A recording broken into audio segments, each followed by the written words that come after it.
Good evening. My name is Kirill Gerstein, and you've tuned into Kirill Gerstein Invites, an online seminar forum hosted by Kronberg Academy.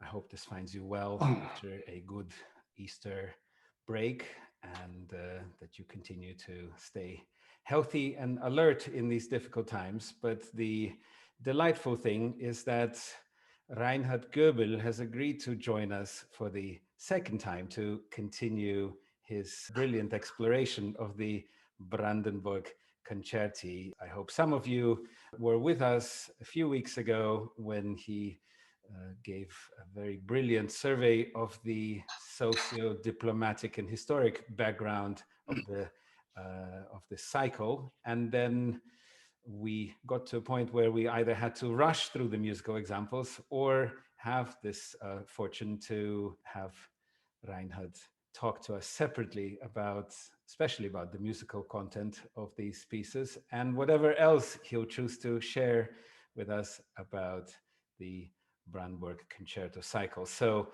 welcome everyone. You can post questions as always. Your participation is very important. I'm about to post a link to a document that is a survey of the previous seminar that Reinhard asked me to share with all of you. You'll be able to find the first part of the seminar on YouTube if you were not with us last time. But most importantly, welcome Reinhard.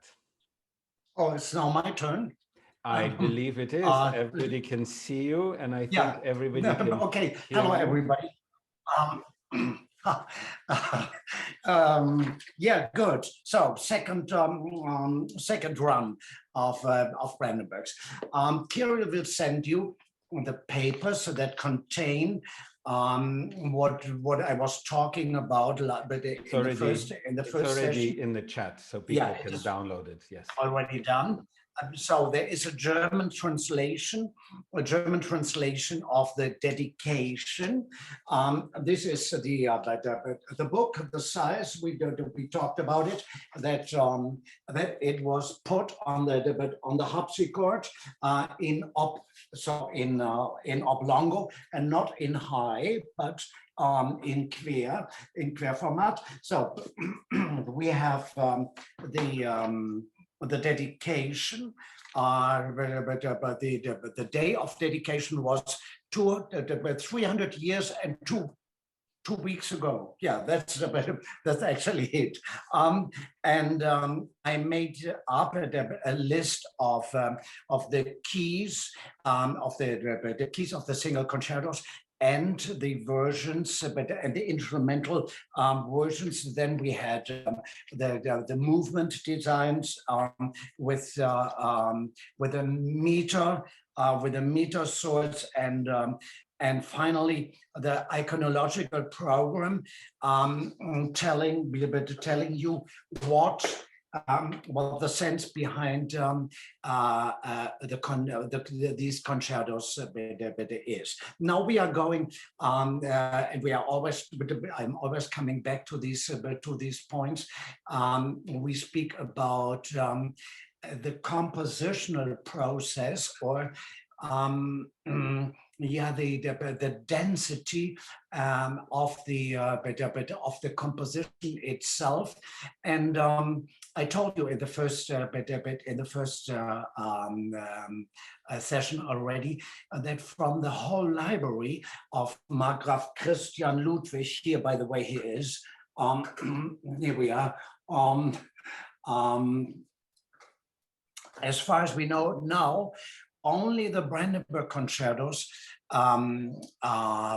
were saved. Everything is, but everything else is gone, is lost, and it must have been piles of music. It was so much music that he left over, and that it was separated, divided between 5 people of his house, of the Markgraf house, and only the Brandenburgs are but are saved from this. So it is a miracle in itself. Can you imagine if the Brandenburgs, or if this collection would have gone, we would only have, would have at least 6 concertos of Bach, but less, and the amount which would melt down to something like 12 or 15 concertos.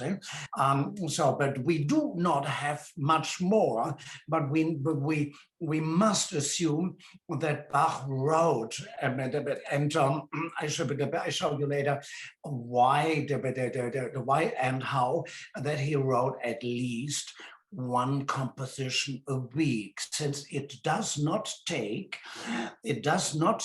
months, like a Beethoven symphony, of inventing a Brandenburg Concerto. So the compositional process is, if you once see it, and if your brain is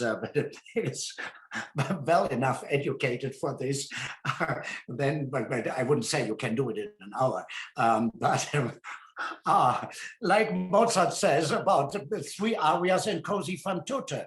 3 arias in Così fan tutte, he says he needed 1.5 days for inventing them and 1 day for writing them down. So 3 arias, which means Johann Sebastian Bach would have needed 3 days for a concerto. But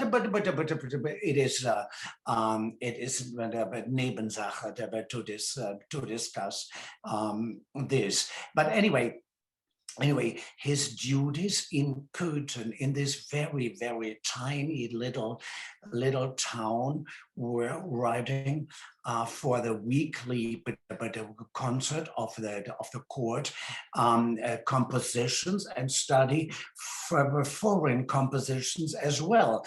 And the composers of these small courts, like Zerbst, that is in the neighboring town, and it was a part of Anhalt as well. Mr. Fasch was there after 1724, and Fasch was delivering concertos to the Dresden court. So the Dresden court, Pisendel and Heinichen and Seneca, they could say, oh my God, look, this tiny court at Zerbst, I don't know where it even is, but they have this wonderful composer.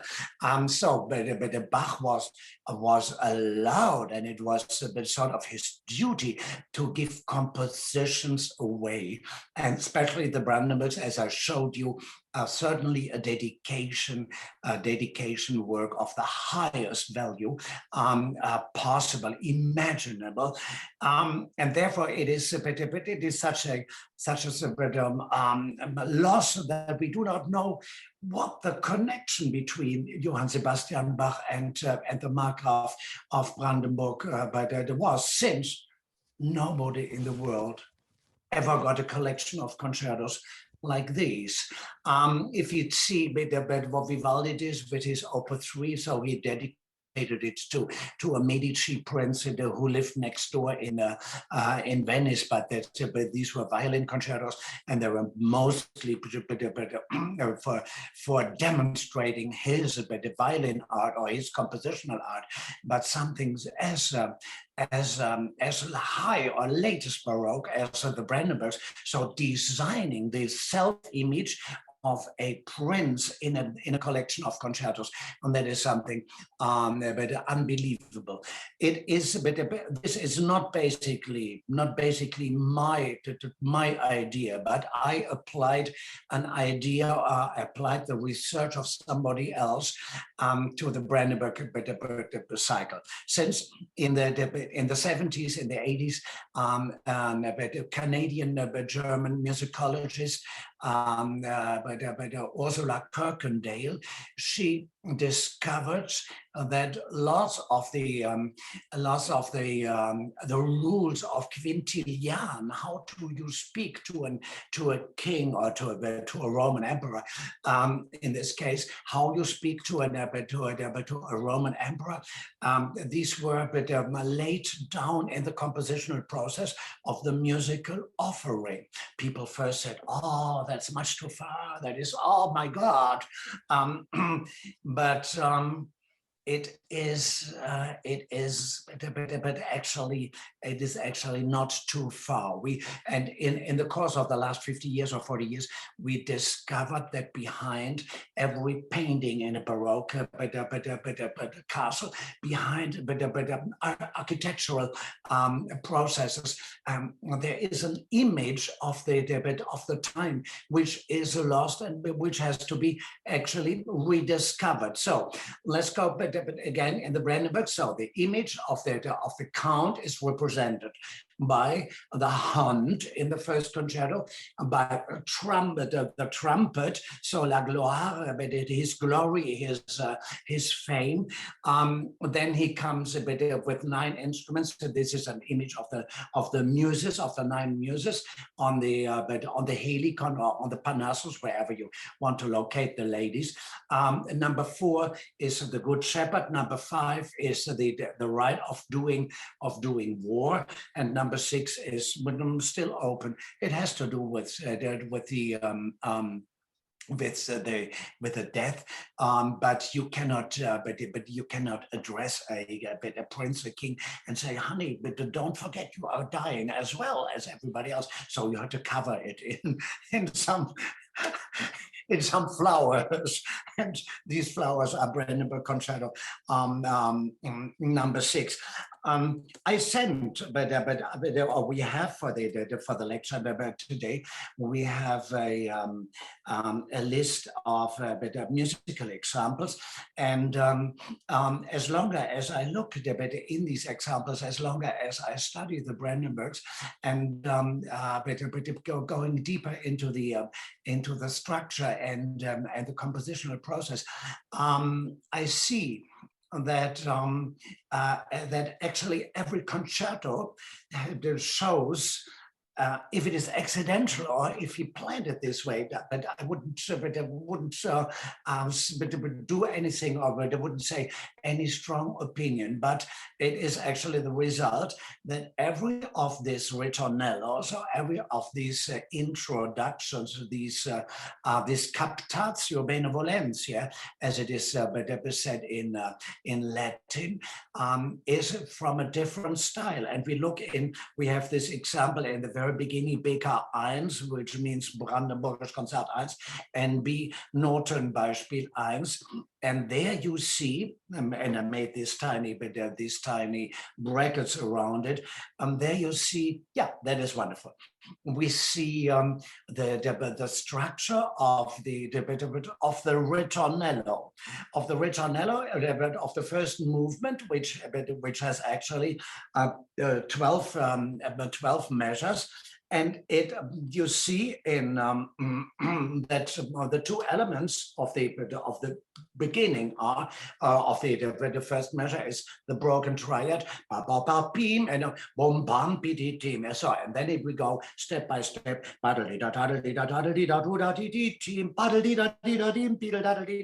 then we have sequences. So, and then comes the head of the very beginning. Instead of bum bum bum beam, he comes and then in measure 8 it comes back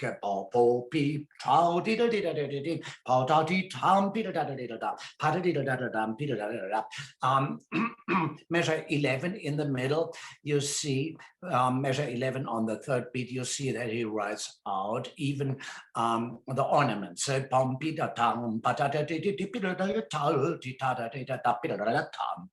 And this is a typical 11 and 12, 11 on the 3rd beat, 12 on the 3rd beat as well. This is a typical Johann Sebastian Bach ornament. Instead of bum dum he writes 1 per titam. So with a suspension on bim typical Johann Sebastian Bach. You see it very, very complex. And if we then understand, or then if we learn that this is obviously a very early piece, and what means very early? After 17, 12, 13, 15 perhaps. Okay, Bach was already 30, but the concerto came late in his life, was 26, but it was 25, 26. It occurred, and then. Well, if you see, this is one of his first concertos, if you believe it, then we see that it is very full. I mean, this is so pressed. The material is very, very much in, and that is one of the problems of the first concerto. It is, people always accuse me for damaging the some of the concertos, number 1 and number 5. No, number 1 is certainly, it is too full. There is not, but there is so much material in these 12 measures, and it is, but the first movement is only something like 80, but let me see what it is, 86 measures long, 86 measures, and one doesn't have the time of working on all these different elements properly. So you feel after hearing it, oh my God, it could go on for at least twice the time, so that everything is properly discussed. Every motive is worked on properly, and so it goes very fast and much too short. Then we see in the I don't have written it in the papers, but you see it in the score, or you put it just in your head. One of the most important thing in working with different groups is that the compositional process is cut in half, or that it is the compositional process is much easier, or much faster to handle if you do what one calls Stimmtausch. So we see in the Brandenburg, in some of the heads movements, but especially in the first concerto, that the material that is once delivered by the oboes then comes and accompanied by the violins, then it comes the other way around. So then it's played by the violins and accompanied by the oboe. So that is one principle to make to save time and energy. But this is a process that you always see if you have things with two instrumental ensembles. Here we have actually 3 instrumental ensembles, and formerly I thought perhaps the horns are later, but that can't be later. So they belong in the first movement, they belong to the original design, since otherwise there were mistakes in, but if you see it, if you see the score, if you hear the music, then it is so incredible full. It is too much. So it looks wonderful on the paper, but listening to it is not always a joy. And believe me, you can play it slower than I normally do, but then it becomes longer and even more and not more interested and more interesting. So but the fullness, especially in the confutatio. What is a confutatio? The confutatio says, look, I worked now with this material, but I need to bring in some different material. So I need to say, oh, this is all, but cut it out, what I did till now. I'm going into a different direction, and let me prove if it works. So, and then comes the confutatio, It comes twice. So the annihilation of what we did there, and that is so incredible full, since the violins and the oboes, the horns, in. So it is actually for three instrumental groups, and too much. When we take something like Brandenburg 4 and 5, especially number 4, as the later pieces, then we see here in the treatment of the bass, basses, better one has to say, that the bassoon and the violoncello and the violino grosso are basically always together. And instead of giving the bassoon to the oboes and the violoncello to the violins, and perhaps mixing it up in between, this group in the middle plays constantly. And one sees in this that the refinement that he has later, like for instance in number 4, we have three lines, so 3 staffs for violoncello, cembalo, obbligato, in number 4 even, and the violone.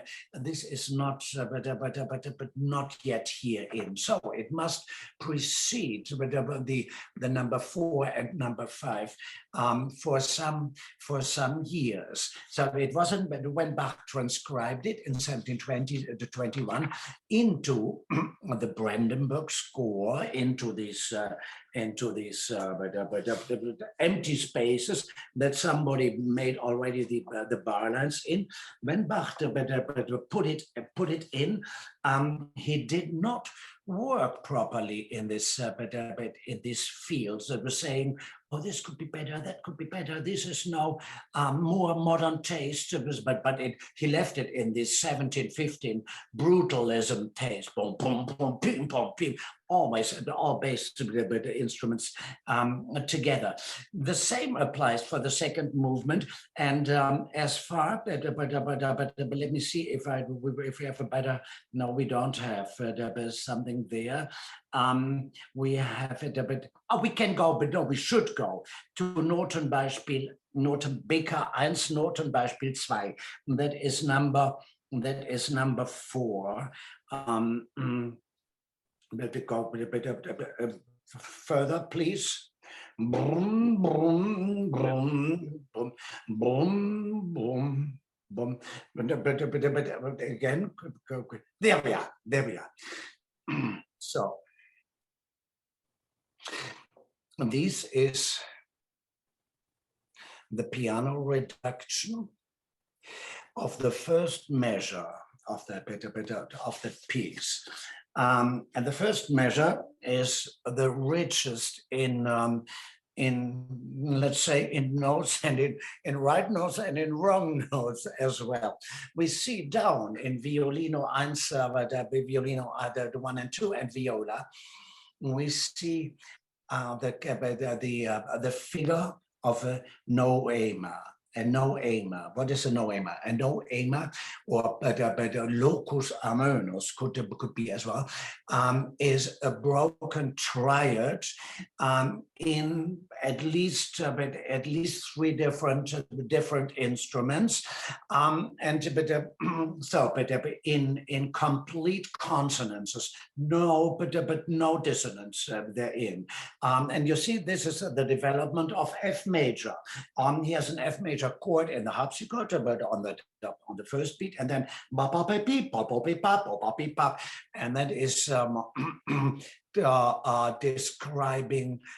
describing force and might, but that is what the noema is normally taken for. And then we see in the oboes something. I wrote the big notes, which form or are part of the F major chord as well, from oboe 1 to 3, so they are laying over, but to make it even more colorful. And this is the thing that Bach does always in the Brandenburgs, except for one or two measures, which I will show you later. He always puts on the beat the consonants and orders these notes that give that make it a tiny bit dissonant. He gives them behind the time. So we see bom bom beat beat from under the noema, and then this chorus, and then the oboes do ba yim ti yum pi yum pim dam ti da da dam. On the beat is F major, and behind the beat are three notes that do not fit into the F major chord, and then make it really very, very full. So, but this is very important to see what the compositional process is.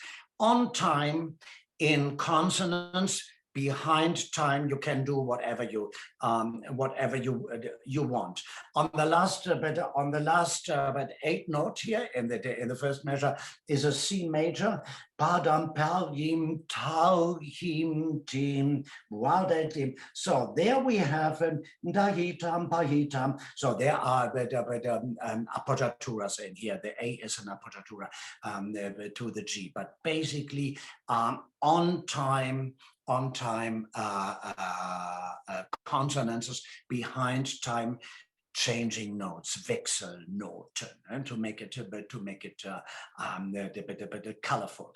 Immediately after this start, so it is only the start that is in 6 or 7 obbligato parts. Immediately the oboes go in unison with with their partners in the violins 1 and 2, and oboe 3 is a tiny problem. Oboe 3 is a tiny problem since it goes as far as it can in unison with the alto, but the alto is actually having an additional octave down, which the oboe cannot, but it cannot follow down. So, and then therefore it is a part in between. He always needs to look that there are free spaces where he can put the third oboe too. One in other cases, Bach takes a tie there, a tenor oboe, which completely covers basically the size of the tessitura of the viola. But in this case, we have 3 oboes. So that is something typical German. Nobody, but no other nationality has it. Handel has only 2 oboes, covering first and second violin, and the Germans have a third oboe, either an oboe or a dacaccia or a tie, a tenor oboe. When we turn into the second, we go back into the second example. Yeah, that is on the so this is a part. This is a picture by the measure 12 till 16 from the second movement, and we do not know if these concertos were actually planned to describe the prince or the markgraf, or the rights and the possibilities of a king, or if it was only by accident that the compositional process fitted the image. But here we have something. The concerto is basically the hunt, and here you see what the hunt in compositional process can mean as well. It means a canon, it means a fuga, and then you see this is so incredible, well done. You see that the oboe and the violin, we know already the term Stimmtausch, and then we know that the second half of the piece is made by Stimmtausch. But we see here that the oboe or the violin follows the oboe like in a hunt, in a very strict canon. And then suddenly the two, the hunter and the animal, unify, and they unify by, in measure 14, so that the oboe's line, that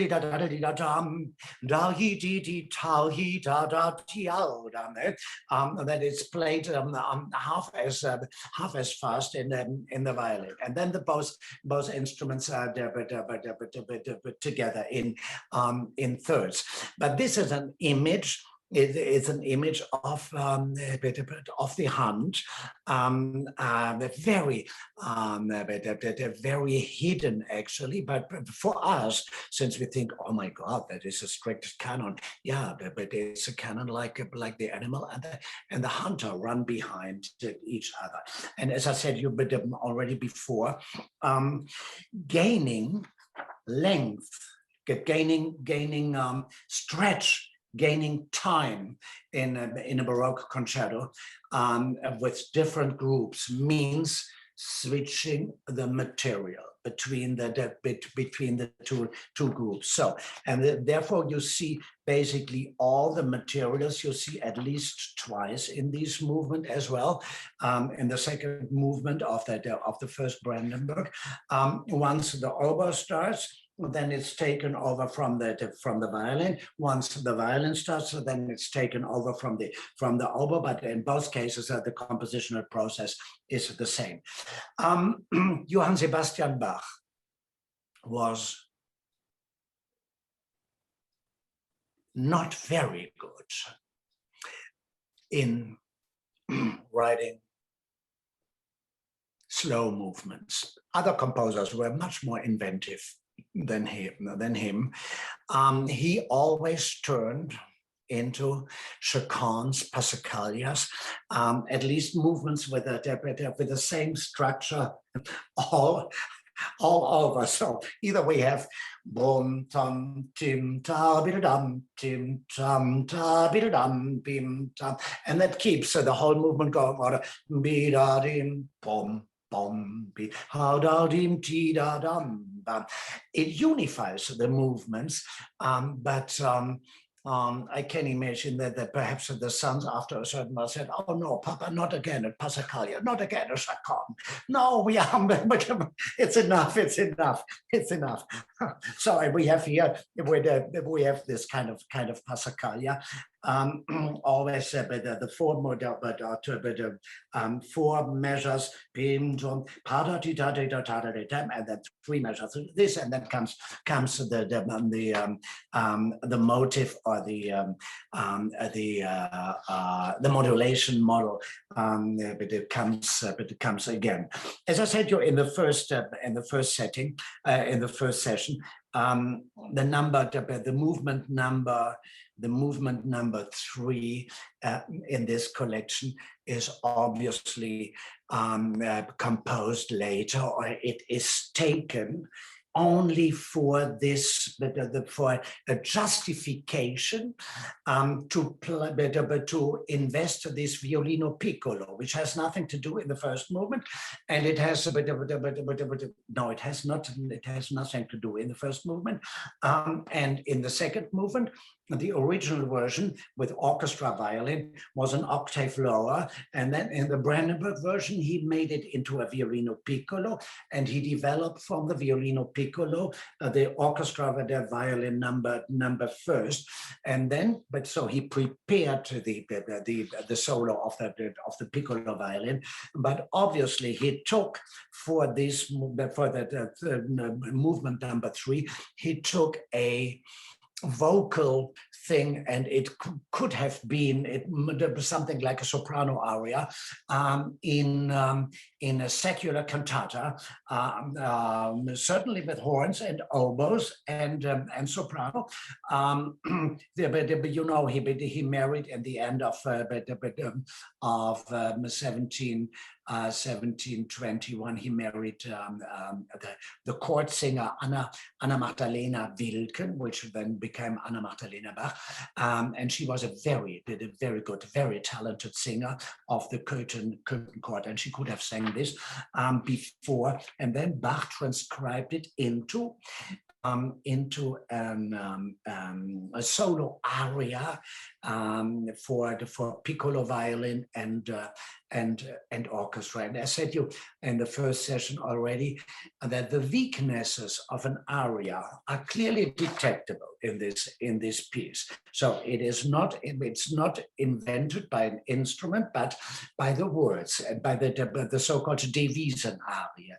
The Devisen aria means the orchestra plays something, the voice repeats the musical elements or the musical motives with words. Then the orchestra repeats, so that after the first time the words are showing up, then the orchestra repeats the same music without words, and then the words come again, and then the development starts. And that's the problem of this movement. We have 3 times it costs at least 16 measures. Bum bum bum bum bum bum bum and then again and again. It starts, so it starts after 25 measures.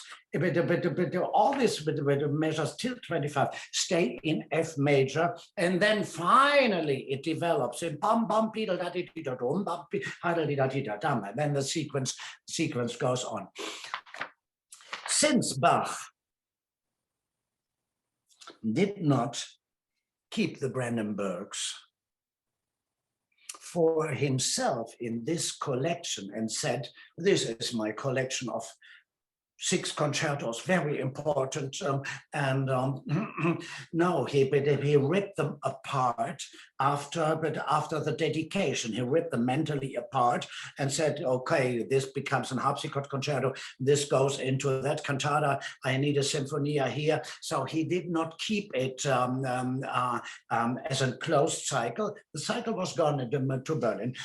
He ripped this piece again apart and made from this from the third movement, he recomposed it into a vocal piece, but now not as a bit of solo soprano, but he made a chorus out of it. And when we hear this, then we think, oh my God, what a work, what a terribly gifted person. Is perhaps the thing with Johann Sebastian Bach as well, or with Zelenka and with Telemann. They had a different brain, and they were in their brain. They saw saw harmony differently than a poor violinist like me, and looking to the piano and, oh my God, what's boom, boom, boom, boom. So I mean, I can see therefore the coup d'archet on in a Mozart symphony easier than perhaps Kirill you. It is not so. It's not so difficult to understand the compositional process, and still it is not what Germans would say. Da kann unser Oma auch. Oh, our grandma can do it as well. No, our grandma cannot compose like Telemann or like Zelenka, and certainly not like Bach. Grandmas do not compose like Bach. Anyway, so he recomposed it. He recomposed it restructured the material with the orchestra around and took the vocal line out and made it into a four-part chorus. Which means going from consonances to consonances on the beats and behind the beats, the changing note, the Wechsel note. Let me see what we need to have. Yeah, we need to see what we could see. Notenbeispiel 3, BK1 Notenbeispiel. Yeah, this comes later. This comes later as well. But Kirill, no, Notenbeispiel. No, lower, I would say. Yeah, much lower. But one more. This one. No, and one more. Okay. Yeah, there we are. No, but no, the thing before. Okay. This one. The thing before. Yeah, there. So this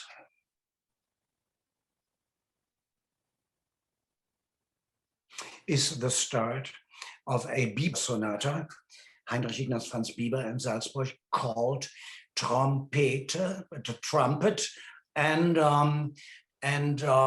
musique de table. So first comes the trumpet, and then comes musique de table. And this trumpet is actually what the Brandenburg number first starts with. So this is not a horn. Actually, so this is a very tiny bit shorter. That is something which is very, very yeah, ununderstandable how this how Bach takes a trumpet, why Bach takes a trumpet in and puts it on a horn and says this is a yard concerto, and this is a hand concerto. Actually, the first trumpet plays exactly the first horn, the second one has one beat more, and the other one. So, and from this, and the same. Let me see where we go from in the same work. In the same work is something that is with the 4 measures, four examples higher, yeah, 4 examples higher, and that comes there, this one. So this is again out of the Bieber piece, Trompet and Tafeldienst. For a non-specialist, it doesn't have to, yeah, it is something. Pam padam pidam pida or dam pidam pidam pidam. But actually, it is the technique. It is the technique. But I showed you in these brackets. It is the technique that Bach uses the horns in the minuet. In the minuet, main line in Brandenburg number 1 is Bahim Pim Tial Tatatam. Not everybody of us has ever heard that the bass and the soprano are in a canon to each other. Pardi tip tardi tip tiam bidadam tip, only but only in the very beginning, and then they develop in different lines. But the horns are around.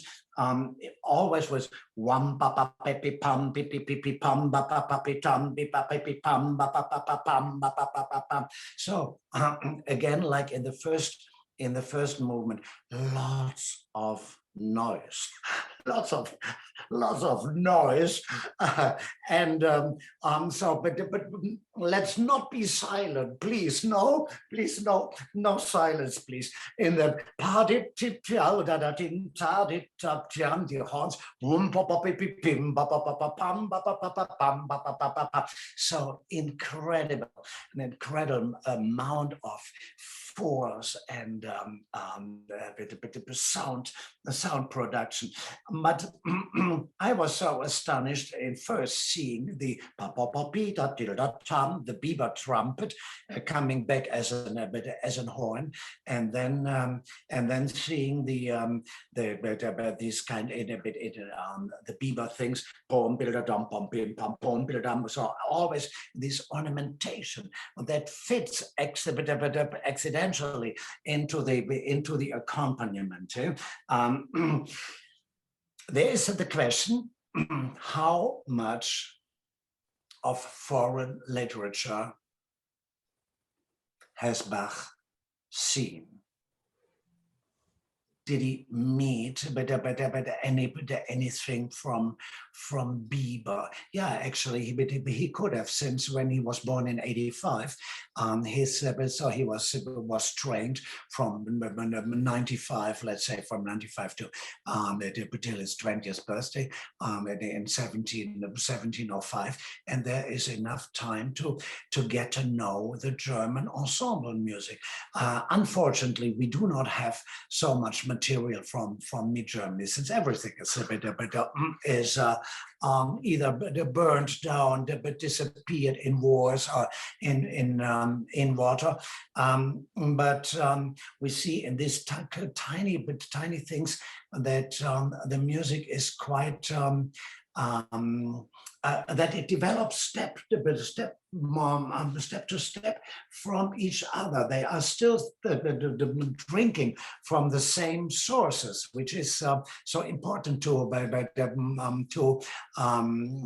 recognize. So there is nothing completely new in Johann Sebastian Bach's compositional process or in his decorative process, but he takes things from the early German music and puts them into an Italian concerto and makes the music, but therefore even more brilliant and more the more astonishing. So he inherits from his forefathers and from his national the surrounding nationality a certain style, and he puts that on the Italian concerto, and therefore something like Johann Sebastian Bach only could have developed in Germany, since if you take the Italian concerto in France, you put something different on. You unify it with French literature, and therefore Jean-Marie Leclerc violin concerto could possibly not have been written by a German composer, but only by a French composer who unifies Locatelli or who unifies Corelli, and Vivaldi with the French elegance, the French taste. So we go back to number 1, and if you turn down the musical examples a tiny bit, and then comes then into the next example, down, yeah. So here I show you, since it is for some people, it is very difficult to understand what a violino piccolo is. The Bach violino piccolo is an instrument smaller than a modern violin. Perhaps the body is smaller, and therefore the length of the string is a tiny bit smaller as well. And you can tune it 2 notes higher. But I wrote down the fingering, so the sound is up. And if you play an open string, if you play in D major, bum, pam, pam, pi, da, ti, da, pom, pim, pim, pim, ha, da, ti, da, ti, ba, da, da, da, da, and so on, then it sounds nim, tam, ta, pi, da, ti, da, because you are higher tuned. And that is, it is a process, and it is not always very much in tune, this thing, since the soloist plays in D major, and the ensemble around in F major. And if you go better, but go down even further in the so we go to better, it's a bit yeah, more down, more down, more down, more down, more down, more down, more down. Yeah, there we are. So here you see a bit again the Notenbeispiel number 5. You see again the notation of the violino piccolo. And let me tell you, and violinists, please don't try. Don't try. You can only play the violino, this part of the violino piccolo on a violino piccolo and in the notation of the in the notation that Bach wrote it in. And this is very important. Bach took already, like later the composers in clarinet, they already transposed the parts onto a B clarinet or on a bit on different oboes as well. You can, so you take up this violin and you just play what is written, and it sounds different. Don't play don't play on a piccolo violin and having the sound a bit in front of you. You need to have the fingerings. It's very stupid. Let's go into one example higher in so, and there we have how does it this look? This looks like such a slow movement. I have just written down it since yeah, we can easier read these things. At least I can, and you you too. But so we have only 3 lines to understand in place of 6 lines, and then we see how incredible dense the harmony of these middle movement of Brandenburg number 1 is. All this pow yim tau yim tau yi bo ya tam. There in the second measure in the middle there is an explosion of things that do not fit together very properly. B and C sharp and E and what's on. So it is one. The middle movement of Brandenburg number 1 is one of the most riskiest movements. It is so heavy in dissonances that one asks, actually, is that really an introduction to a secular cantata? Was mir behaagt ist nur die Montriac, or is it already a full composition in sinfonia style? I mean, can you imagine how people were torn apart listening to but before the cantata comes, was mir behagt ist nur die Montriac, this ridiculous text, and then you get this kind of composition before that is too much. And then people said, yeah, perhaps he did already something what we later call Hofkritik. So he criticized by his music the hunt, and actually the hunt was already had already a very bad appearance. Some counts and some princes did it, but others said, no, this is so unhuman, this is so unchristian. Please don't. Let's live together with the animals, but let's not hunt them. So it was a different feeling towards these animals. And some people say, oh yeah, Bach was certainly suffering with these animals, since he wrote this music in front of the cantata. Basically, this is now aha. So we go down to the last example, to Notenbeispiel 6, and I'll show you something. Where is Notenbeispiel 6? Here. Bim, bim, bim. Kirill, but can you help us? Yes. Notenbeispiel 5, Notenbeispiel 6. This is Notenbeispiel 6. But one more down. So yeah, there. So this is there we are. This is no Notenbeispiel. This is a Theoriebeispiel. It's a tiny bit out of control, but we need to know. It is a bit very clear. We need to know that composers in the 18th century tried to save ink and time, and Johann Sebastian Bach had the manner of writing, instead of a 4/4 allegro, just a C half, which we see in the very beginning. All the first movements, except for number. All the first movements except for number 5 have only the alla breve sign. And now we see what happens if you change your behavior. Look, my name is normally written with OE. If I would, in my high age now, change it to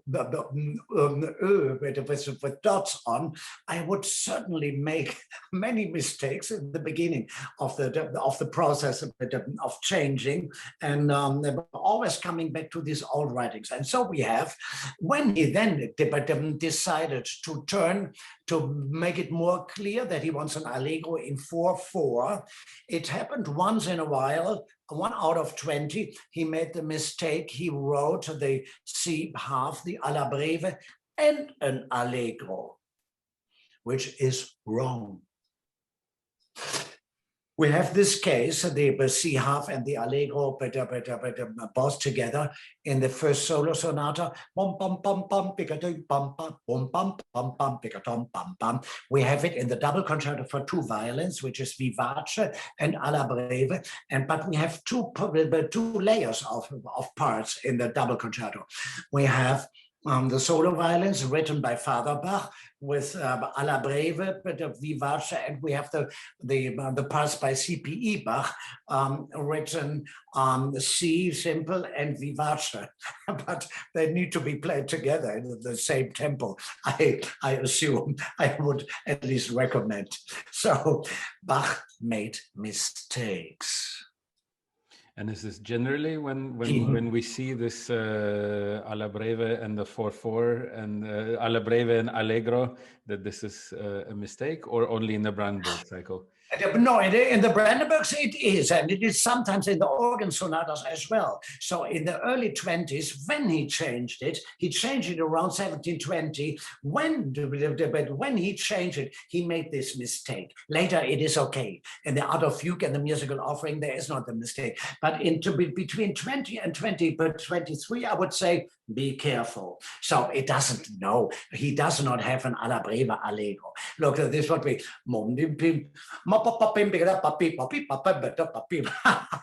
who wants to play that? No, this is ridiculous. Hannes, let's go on to the Brandenburg number 2. I call this things as well. So note the Brandenburg number 2. But in the first session, I told you that when I discovered, or when I began my research in the 80s, research, when I began to play them, ridiculous. So when I began to play them, I was trying to see if number and structure and number and position or number whatsoever could give us a hint on the meaning. It can't, since later I discovered Philipp Emanuel Bach, who said, mein Vater war kein Freund von Zahlenspielereien. My father did not like the joy of gambling with numbers. So all what we do in Matthew Passion and saying, yeah, this is because of that and that, and so the receipt has 87 measures since, but that's the point in the Bible. That's ridiculous. It's only accidental that these numbers could agree. But here we have, I shall show you the compositional process in there, but in this Notenbeispiel. This is the excerpt. Look, I wrote you Stimmen stark reduziert. I cut it down on bim dim babo bim babo bim bim bim boom bum bim badi dim. So I showed you that on the beat, and look to the bass, boom bim tim tim tim. Bach has written then.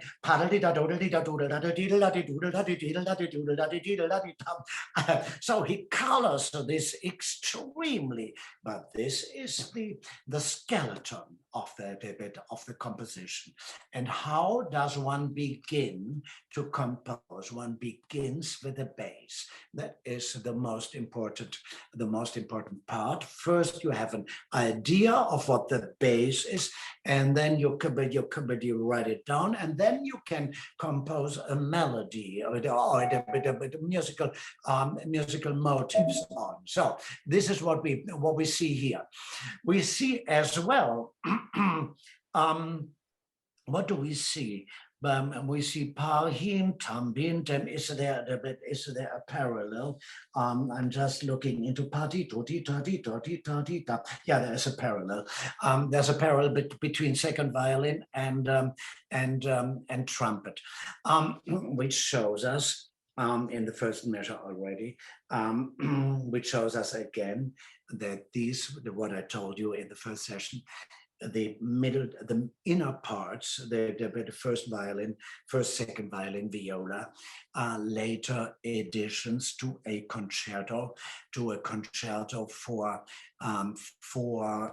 high instruments, for tromba, or the oboe, the recorder, violin, and basso continuo. That's it. So, and when the compositional process relies completely on consonance on the beat, then and the construction of it is already consonance on the beat and dissonances behind the beat, then you can add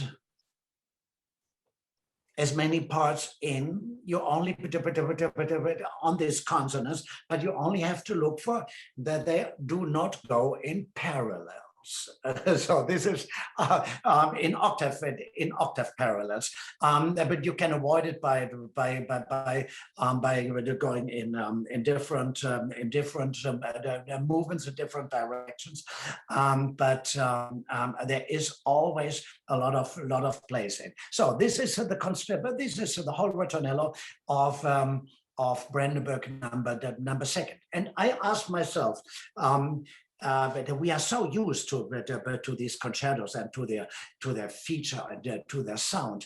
Could we stand that the measures are only played once? So since we are used to pom pom picadom picadom beep beep beep pom picadom picadom beep beep pom paradidatidati. So every measure comes twice. Could we have pom pom picadom picadom beep pom pom paradidatidati dom picadom picadom beep paradidatidati. If we would no. If we would get used to this from the very beginning, then we wouldn't say, oh no, this has to be played twice. Pardon. Okay. I have somebody in here. Somebody which is desires your attention. Yeah.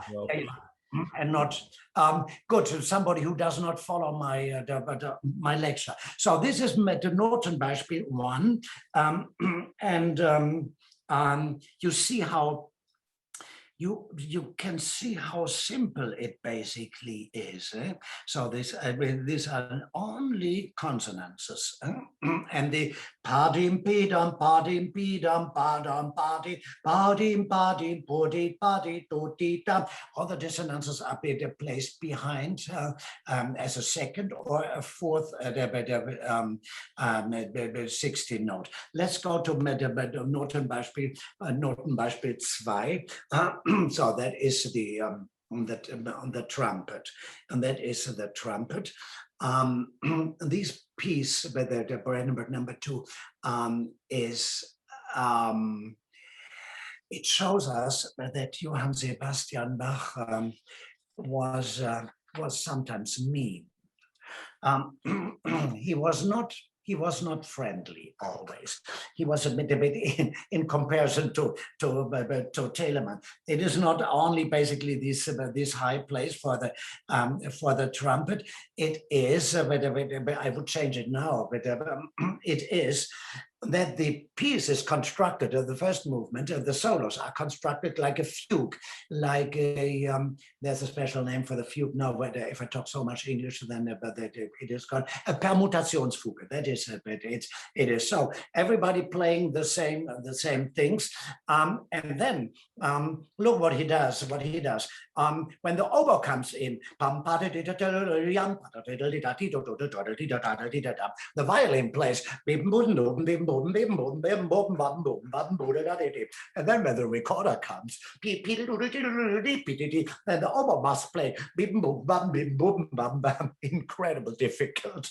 And then the trumpet comes with, the other one, the recorder plays. The accompaniment is much more difficult than the solo. Since yeah, I know this, and that is look, in later compositions he made it differently. We can the double concerto for two harpsichords C minor, we only can recognize that it was for an oboe and a violin, since one of the parts has lesser notes than the other one. Here they all play the same amount of notes. Perhaps an early composition till somebody told him, Bach, you cannot write bim bim bum bum bim bum bum bim bim for an oboe and for a recorder, and it is not. Look, it goes like this on a violin. That's not the problem. But bim bim bim bim bim bim bim is much too difficult. Do you get it? So, but here we have it. And then, so this is measure 2. Why does, look, the trumpet plays, why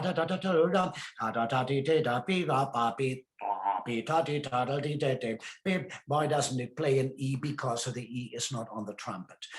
So he needs to go to a note which is a tiny bit wrong, but at least when one hears, oh, this is not what the others have played, but it's a natural trumpet, and so he needs to change the note. There's one thing in the, look, bei der Notenbeispiel 3, my question is, what I'm looking for, but sometimes is not only who plays what at what time, but who plays never. Who plays never this? But there we have something. So this pakatam, tikatam, pikatom, pikatom, pom pom. That is only for the trumpet. And you hear, if you play that, if you hear Mr. Goebel singing the trumpet, well, then it's empty. So it is only a decoration. But he reserves it to the trumpet. The trumpet takes, she plays, or he, in that case, or the diverse trumpet player plays something with one hand, pakatom, pikatom, tickatim, tickatim, and the count hears, oh, that is ma gloire. This is my glory. This is the trumpet. So,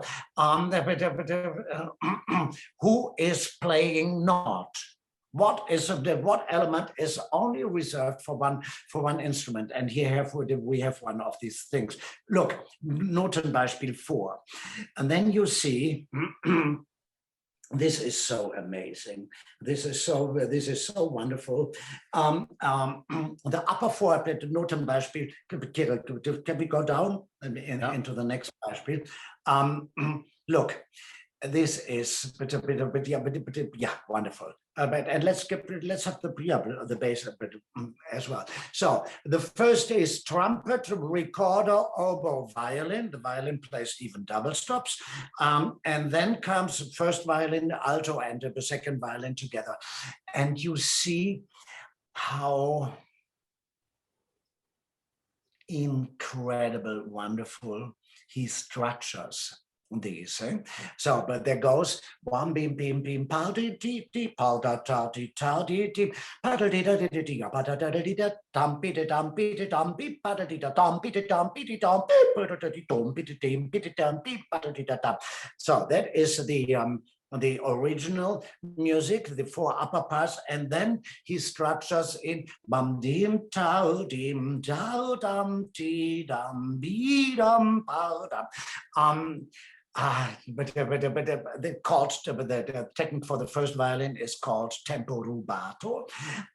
Instead of bim bam bam bim bam ba ti dum be. So get gets a beat. Alto and second violin have staccato, notated staccato. The cello has notated staccato as well, and then that's the double bass. And the cello has wah wah wah wah wah wah wah wah wah wah wah wah wah wah wah wah. So sustained sounds that have an inner life. The basis is already po ba be a long note, but he vitalizes that by boom dim dim dim da di di di da da da. So he is he's a bit of polykinetic, but actually, and you see that everything basically fits in the chords that are in the measures.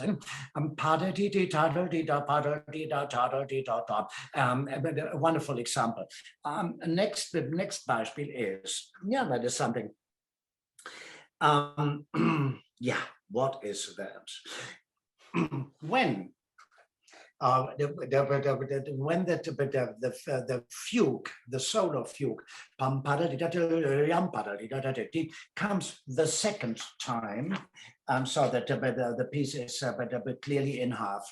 In 59, when it comes to the second time, the run through, then he combines already from the very beginning this this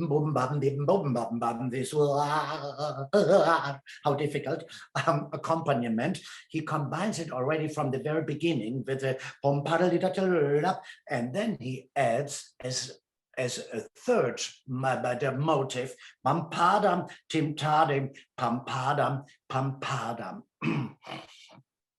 If he did it accidentally, or but not knowing what he does, but actually he made a bridge over, which we see then later, to the second movement, which leads from bam tadam, bom biditaudim, bam tadam, tam padataldam. And only a well-trained musician says, oh my God, this I know from the first movement. Oh, that's so here it is. So this is the motive number 3 in the second run through of the solo solo exposition. We are coming to but under this is you see in Notenbeispiel 6. That is the second run through in measure 60, and then you see how he accompanies, and that certainly the accompaniment or the idea of this is very densely connected to the solo theme, and it goes then from very high bum bum bim bum bim ba di do di dom dim bum bim bum pa da dum bi pa di do di dom bim bum bum pa da ta di dom dim dom bum pa da ta di dom bum bum. So a wonderful thing. But I would say this is first, and then comes the solo on, and not the solo motive first, and then what could I write as an accompaniment for that? But this is the basic line that the other instruments do follow.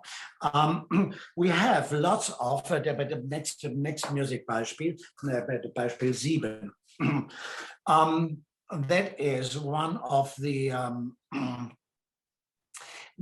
transitional figures of the 18th century, when 17th, 18th century, when a composer wants to go very fast, or the more or less fast, from one tonality to another, then but then the composer has a bit of certain tricks, and you see in the bass,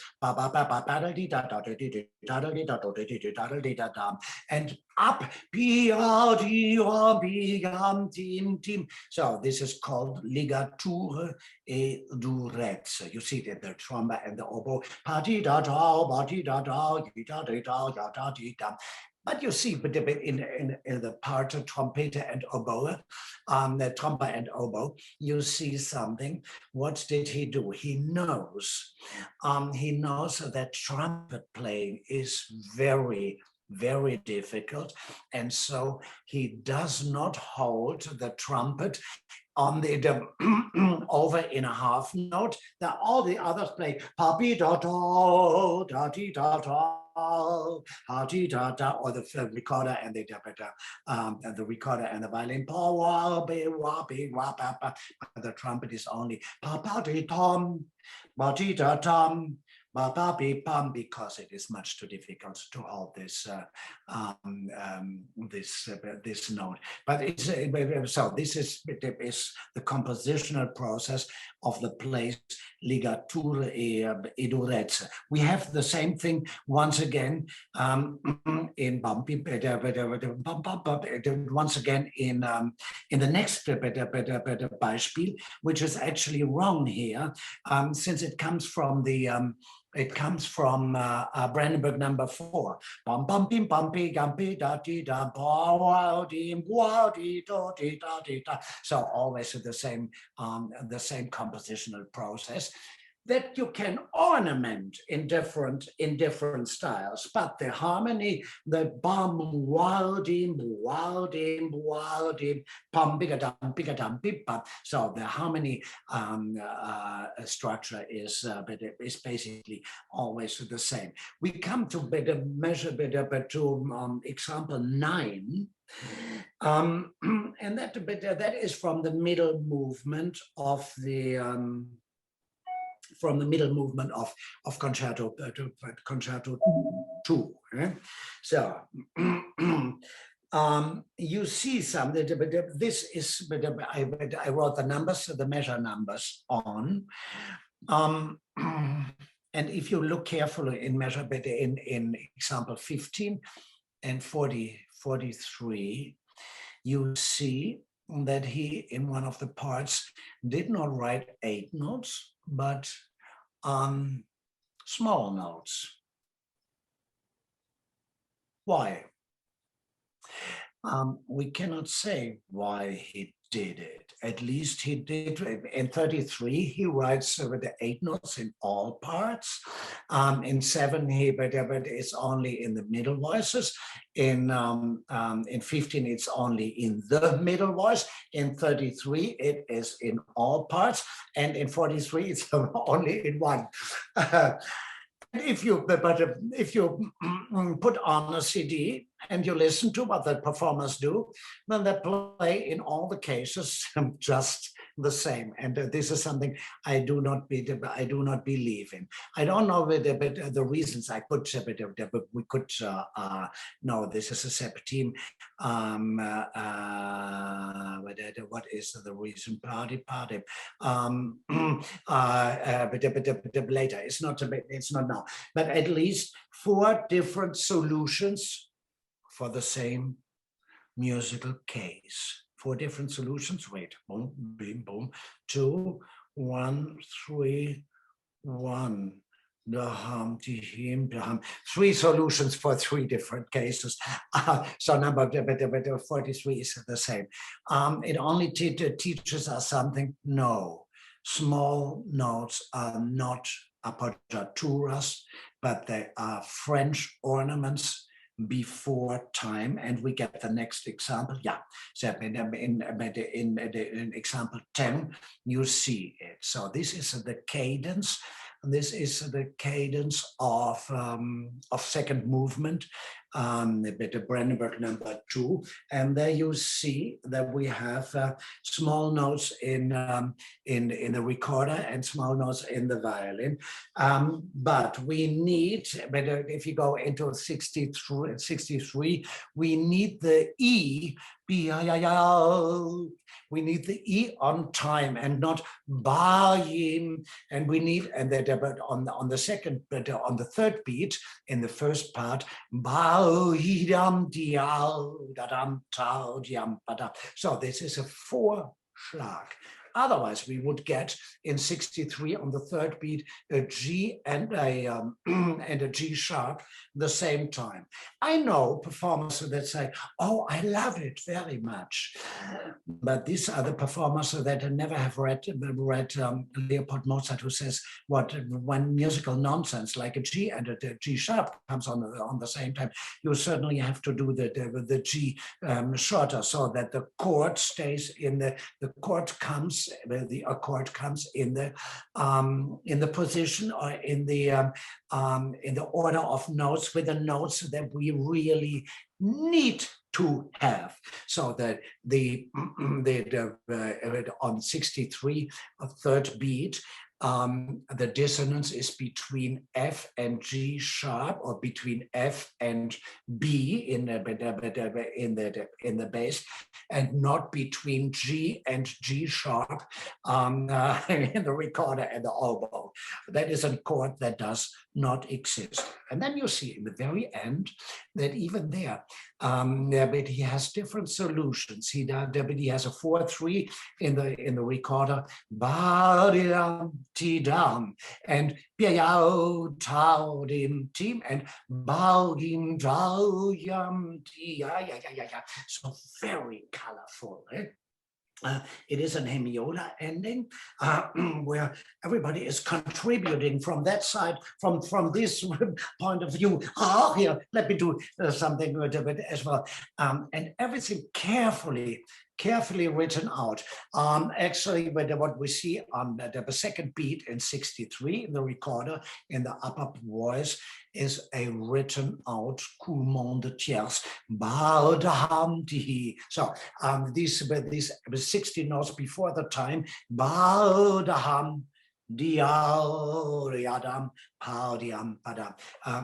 need to be established on the third beat as well. Next Notenbeispiel. That took me an awful time to recognize. You know what this is?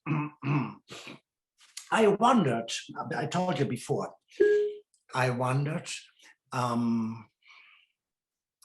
why the last movement of the concerto of the second Brandenburg is so empty. It is it's in a way empty, since all 4 solo instruments basically play only 2 or 6 measures together, but except for this for 2 tutti parts. But these are as well very, very limited. They cannot play more together, since all these soggettos, bum bim picatum picatum bum picatum bum bim bum picatum picatum bum and bum picatum picatum picatum picatum, they are all developed from the same harmony, and therefore there is no place anymore to write a 5th part under without risking parallels, but octave, the parallels, whatever. So this is it.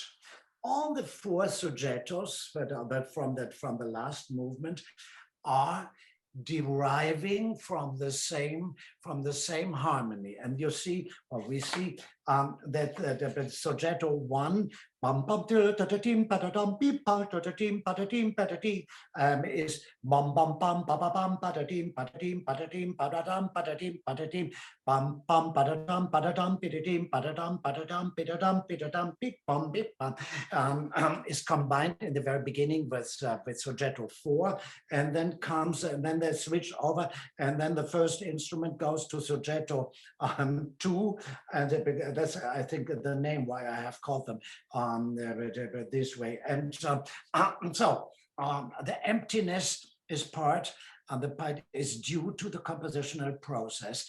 And then I showed you again in Notenbeispiel 12, in the next Beispiel, I show you the Ligature e Durezza reduction of the streicher ripieno. We see in the last and measure 13 is belonging to the same, is a bit the same thing. We see in these in the last movement, not necessarily in the score, but if you get the paper, if you get the part of the second violin of the second Brandenburg Concerto, you open it and then you say, what? That's all? Why?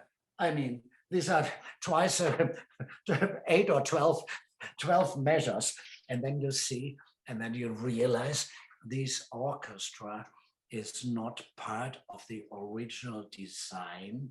It has to be designed, but it was designed for the score, for giving, for showing how wonderful a score can look, and saying to the Markgraf Christian Ludwig von Brandenburg, I adore your Kunstförderung, your Kunstförderungsprogramm, and perhaps you adore me.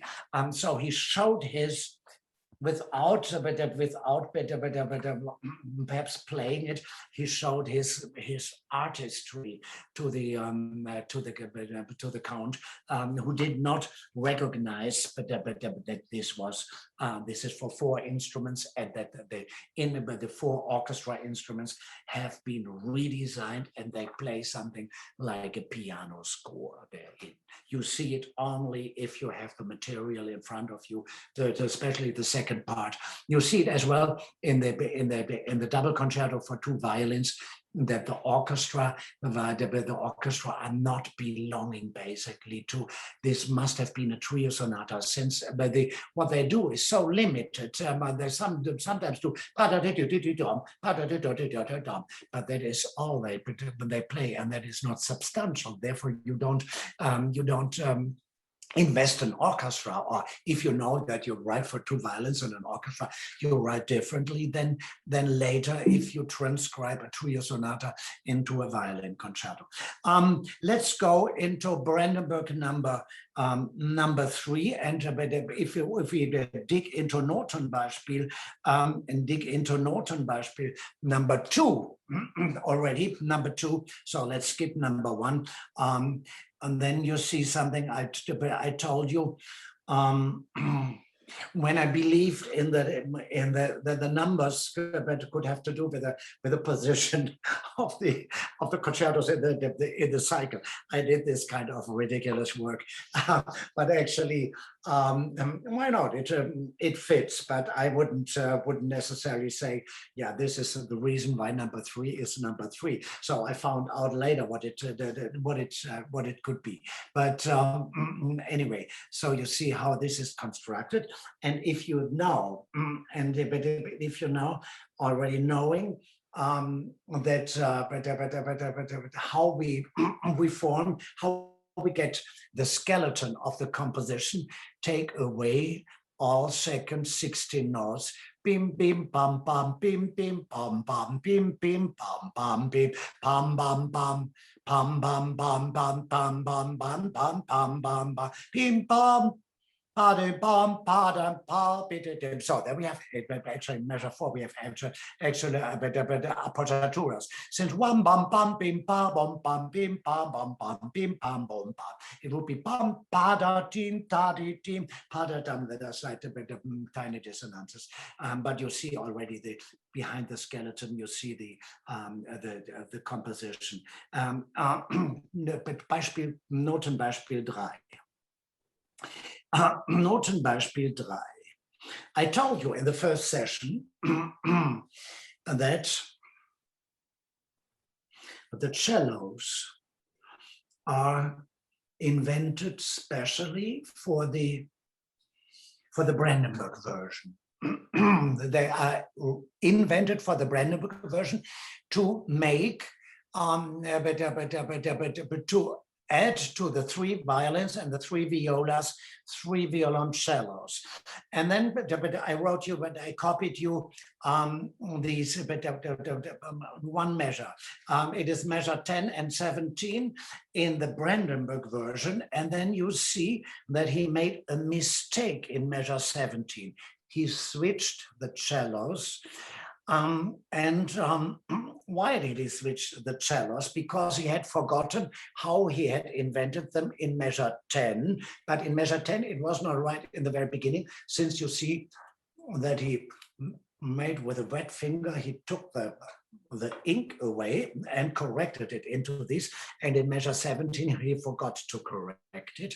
And then you see in the cantata version, in the end 20s, you see what the original text at this place was. So this is 3 times basically the same musical event. First time corrected in 10, a second time wrong, because it was invented when he wrote it into the Brandenburg score from head. And in the third measure and of cantata, he doesn't remember what he had written in the Brandenburg version, and he stays with all. Okay, let's have them all together. So this is, but we need to find out, or we need to look so carefully into these scores and finding out the mistakes. But since by the mistakes, we can sometimes say, oh yeah, there are so many mistakes, and that one sees that the piece has originally been in a different key. What is the different key? How can we see? Yeah, there's a bit of Sekundverschreiber, notation mistakes, instead of G's, constantly an F or whatsoever. Here is one of these places that we need to see carefully, and we only can see then in the score, in the facsimile of the original score, that there was already a problem in measure 10. So, bitte Notenbeispiel 3, Notenbeispiel 2. We are going down. Oh, I don't know. We have 2 twos. Kirill, this one. There we are. Yeah. So, what is that? Oh, it took me years to discover this. Look, this is one of the high points of orchestral activity. It is in the first movement, measure 87. Measure 87, yeah. Under is pa di di da da di da di da di da di da di da di ha da di da da di da da di da di da. Under is so. And then when you're experienced in Baroque concertos, and you know that the pieces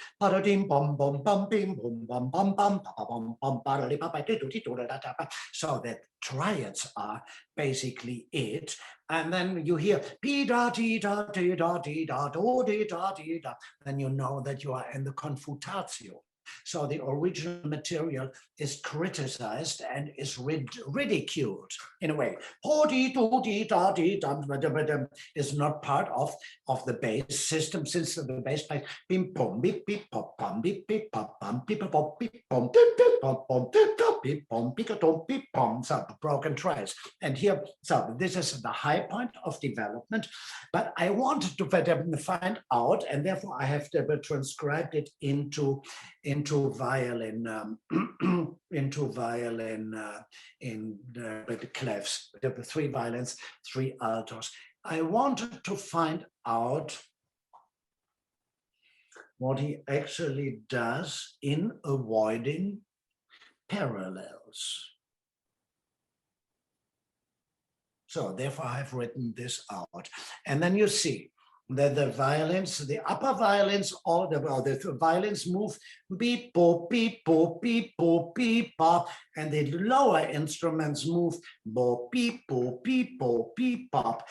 How many notes do we have? 1, 2, 3. So this is a two D, the D's, D's, D's. We have lots of D's. We have lots of D's on the first note, and then broken triad on the and the second one is much richer. The second 16 note. You see, we have 1, 2, 3, 4. 4 different notes, but I wanted to try to find out how he avoids parallels. You could see it in measure 89. In measure 89, look, in the first half between violino 3 and alto 3, they actually play pim pim pim pim pim, but they play around themselves. The one is poppy peepo pee, and the other poppy poppy pop. So it is F sharp and F sharp and A sharp, but they switch it over, so they change it, and that makes that avoids actually parallels. I just wanted to see this, and I hope you you laugh, but look into 88, the first beat, wonderful,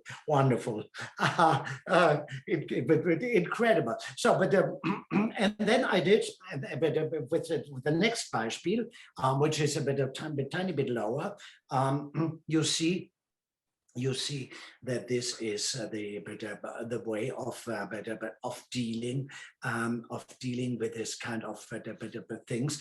One group is moving up down, and the other one is down up. Maybe in the very end. Wait, there is one irregularity in Babi Tutti. Since number 3 of the altos moves together with the violins, bahita, hita, hita, hita, hita, and therefore the middle section of the third violin, first alto, second alto, move peepo, peepa. They move from up down, and the other ones are not bad. I would say this is art. This is certainly art. Let me go to Notenbeispiel 3, the next one. What does a Baroque composer need? Yeah, you can, I think, but the people having that in their computer, but opening it, they can see the whole thing. What does a Baroque composer need? He needs a way of composing with little effort, lots of stretches of music, and that therefore people have invented, or the composers have invented in the course of the centuries, fugues, which means if you calculate it before very carefully what you do, and then you can and how the motives do fit together, and you can do it with numbers and with figures. Then you can combine the lower voice with the upper voice, and then the upper voice with the lower voice, and you can switch it around. And if you calculate it, if your brain develops in that art, you develop even other qualities of mental work. And when we heard the last movement of number 3 in the beginning of the session, over nearly 2 hours already, huge, but certainly, but you 180, but at home here, they're certainly completely different than I do, since I hear. If I may show you in the beginning, G major, pa da da da da dee, D major, pa di di G major, da di da di da di da di da di da da da di da da da di da di da da di da da da da di da di da da. So it comes it comes 4 times in a row, and then comes the sequence, and then comes it is always one violin, the next violin, one, two solos, and then 4 instruments. So all the violins, or the violas, and the 3rd violin comes, and then the 3 cellos and the violone and the harpsichord. Next time it is viola 1, viola 2, 1 and 2. Then it comes all the 3 violins, and then comes to the 5. The 5. So this is a canon. This is a canon. So, and the harmony under is bom bom bim bom bim bom bim bom bom bim tam dim tam bim bom bom bim tam dim tam dim tam bom dim tam dim. So the piece actually consists only of 3 or 4 different musical elements. Since the canon comes constantly, and then we have padel di da di da do da di ga ba ba ba, this tiny thing, and we have madi do di da di pa pi pa di da di da, which is an organ point, which is an organ point. We see perhaps later. Yeah, in music, in Beispiel 6, there I have written this organ point. In 6, yeah, there we are. Party, toddy, toddy, toddy, toddy, da, D major, G major, D major, G major, D major, G major. So it is, which means inventing techniques, inventing compositional processes helps you to put them in, if you know how you solve or how you dissolve the harmony in what kinds of figures, then you can get this kind of Johann Sebastian Bach figures. And you see, since after 3, you cannot have more than 3 parts moving with more than 3 parts without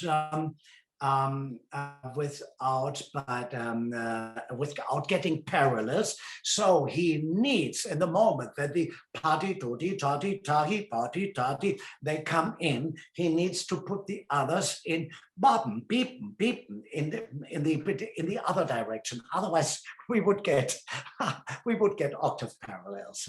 So this is for avoiding octave parallels. This is not Bach who invented it, but by himself. But I wrote you down in Notenbeispiel 4, which we go up, a passage, which, yeah, this.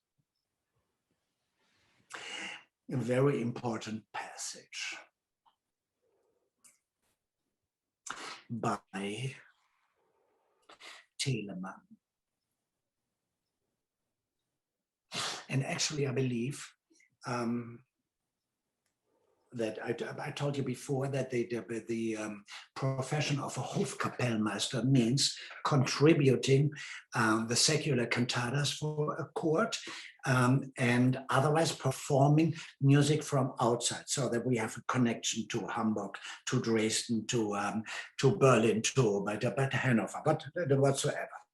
And delivering our music to Hanover, Berlin, Dresden, so that they see how rich our culture in Cologne is. The most important composer who actually did some things before Johann Sebastian Bach already, because he was a tiny bit elder, was Georg Philipp Telemann. And this is from Telemann. And the idea of the Brandenburg number 3 is by Telemann. It is by Telemann, and it is in the work before Brandenburg is the concerto for 3 oboes and 3 violins, and that from this concerto, this is a part. It's measure 60, so it is a noema. This is a pure noema, but Bach took from Telemann the idea of 3 instruments together, and then he said, "I know, just copying is no good. No.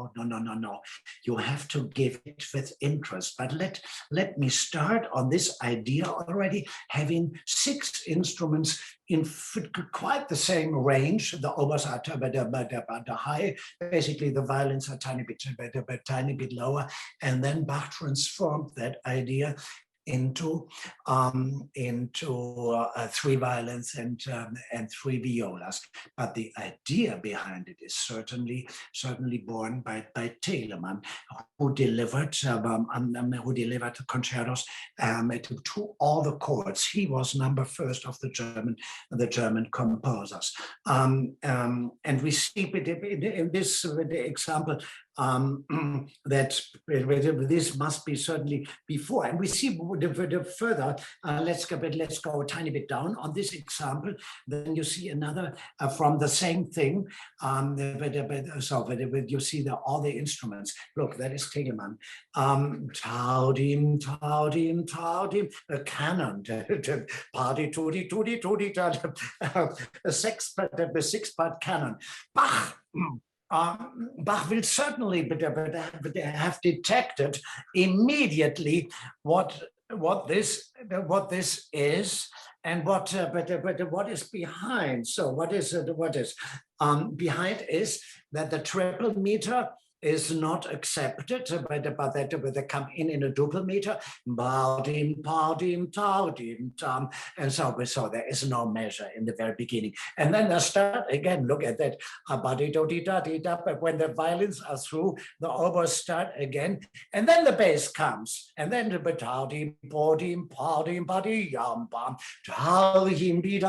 then it develops a wonderful concerto. And so these are the tricks that a Baroque composer needs to know, so that he says, but this is how one does it. This is how I can gain time and save energy, but put it in, so learn it and learn to decorate it, and then you can put it in your own concertos later. We go a tiny bit down, one step down, and this is and then we are through. Yeah, this is a bit of this is it. So what is that? That is the only place in the first movement of number 3. How can I say? What may I say?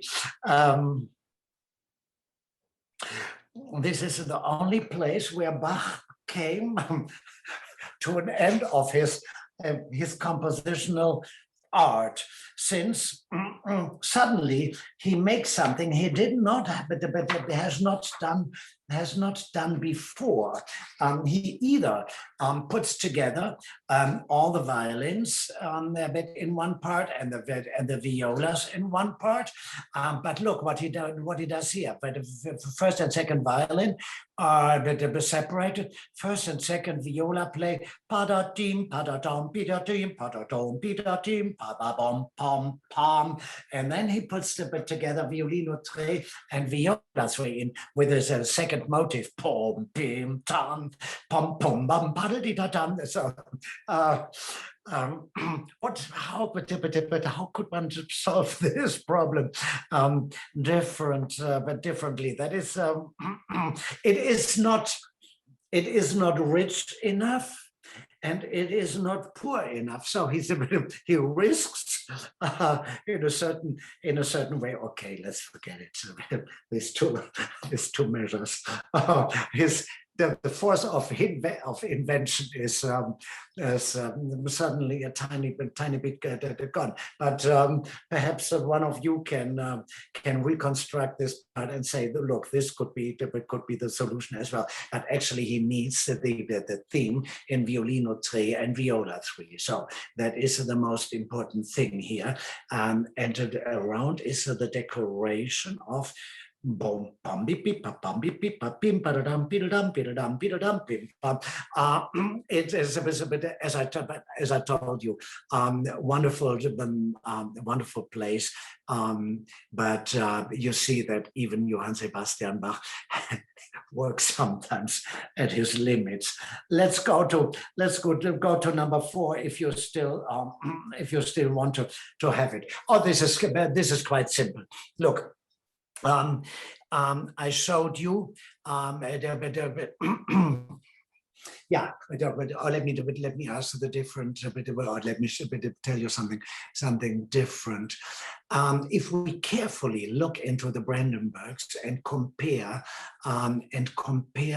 them with Opus 3 by Vivaldi, which Bach obviously must have beloved intensely, since even in his later times he does the concerto for 4 violins transcribed into a concerto for 4 harpsichords. So this thing was still around. And then we see in the number 10, which is there we see that in the last movement he has very much, Vivaldi does very often. So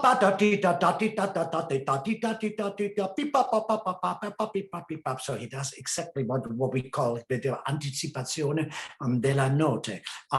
You know, I'm always interested in finding out where is the source of inspiration, the source of inspiration for Bach, and how much transformed he the things that he saw. He did not invent these things himself. Others invented some things, and Bach made them bigger. He blew them up, and then we think, oh my God, that is so great. But what is the idea behind? How does he come from what point of excursion does he come here? And so we have this Notenbeispiel 1, the Anticipazione della Note.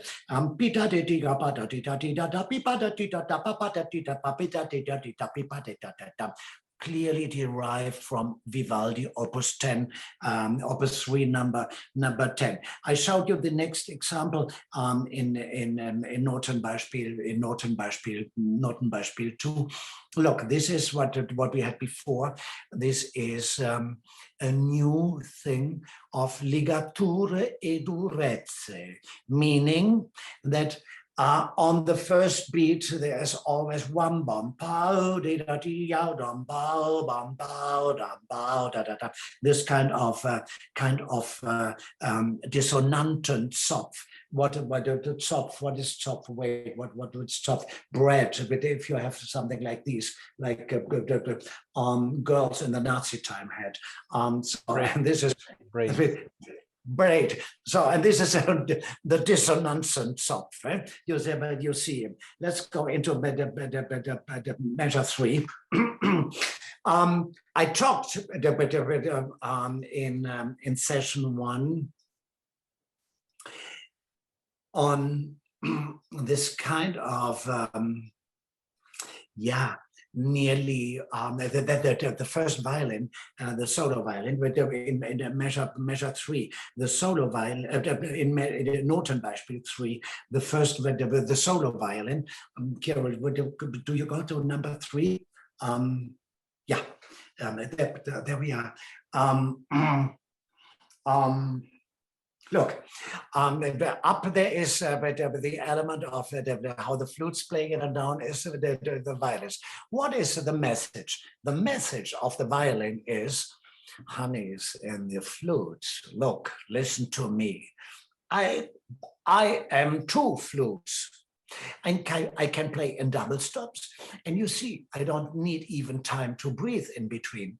Wham bim pam ba ba ba pam bam pam ba ba pam pam. Where the flutes do pop bim bim pam pam pakatam pam. Do when they have to do this, I can play through. So it is. We have several of these places where the violin mocks actually about the flutes and says, "Oh, forget the flute playing, but the violin is much better." Let's go into measure 4, in the big in the Notenbeispiel 4. When I was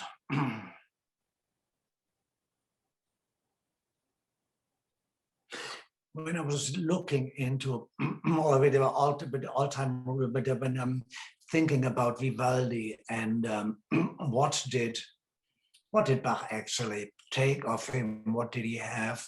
Then I discovered that in Opus 3, number 11, that is this formerly famous concerto for D minor for two violins and cello obbligato, and there is this fugue. If you have this as a young person in your head and you go there to school and half an hour and the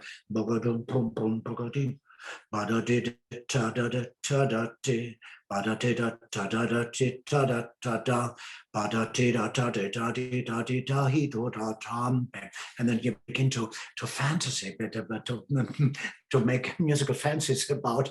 And then if you are half an hour on your way to school, then you have and then that is the beginning of the third movement, fourth Brandenburg.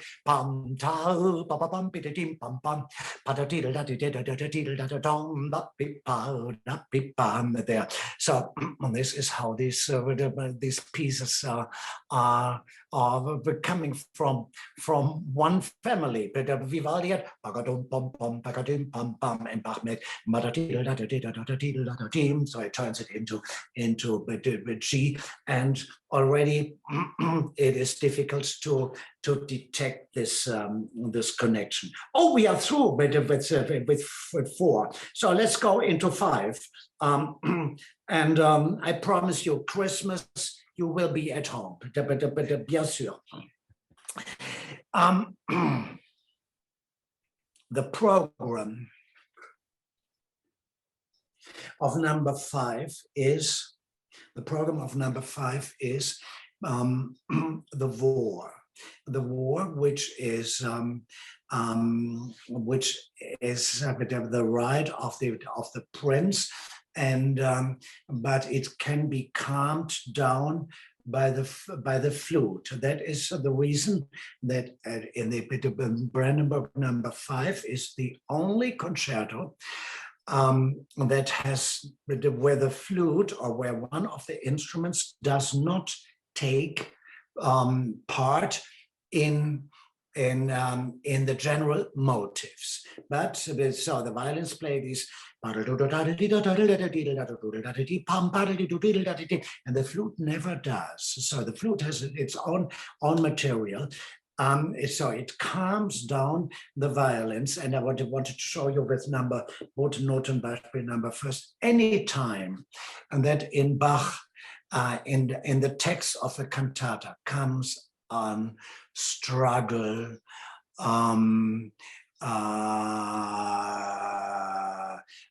army, angels, good angels against bad angels, or nasty, uncalm behavior. Bach turns into this stile concitato. That is how it's called. So the doubling of the notes, and it was Monteverdi who invented it, and who said, I have invented different styles, molle, concitato, and representativa, so for the theater, for the noise, and for the and for the softness, and the concitato is the doubling of the notes. So it is not bom bim bom bim bim, but it's and that is still connected to army or to Held aus Jugend das Lied mit. You see in Noema, the chords you see are only consonant, and they go up in a bit in pure consonances. So a Noma, Noema, concitato. But you see, always connected with trumpets, with army, with victory, and therefore number 5. Therefore, that's the program of number 5. We have in Beispiel 2. I wrote you what an anapest and what a dactylus is, and we will see it later. We need it for a bit from Concerto 6. There you will see how we need how the anapest and dactylus are put together. Let's go into Notenbeispiel 3. Ja. Yeah, that is a bit difficult to understand. You know what that is? So that is Claudio Monteverdi.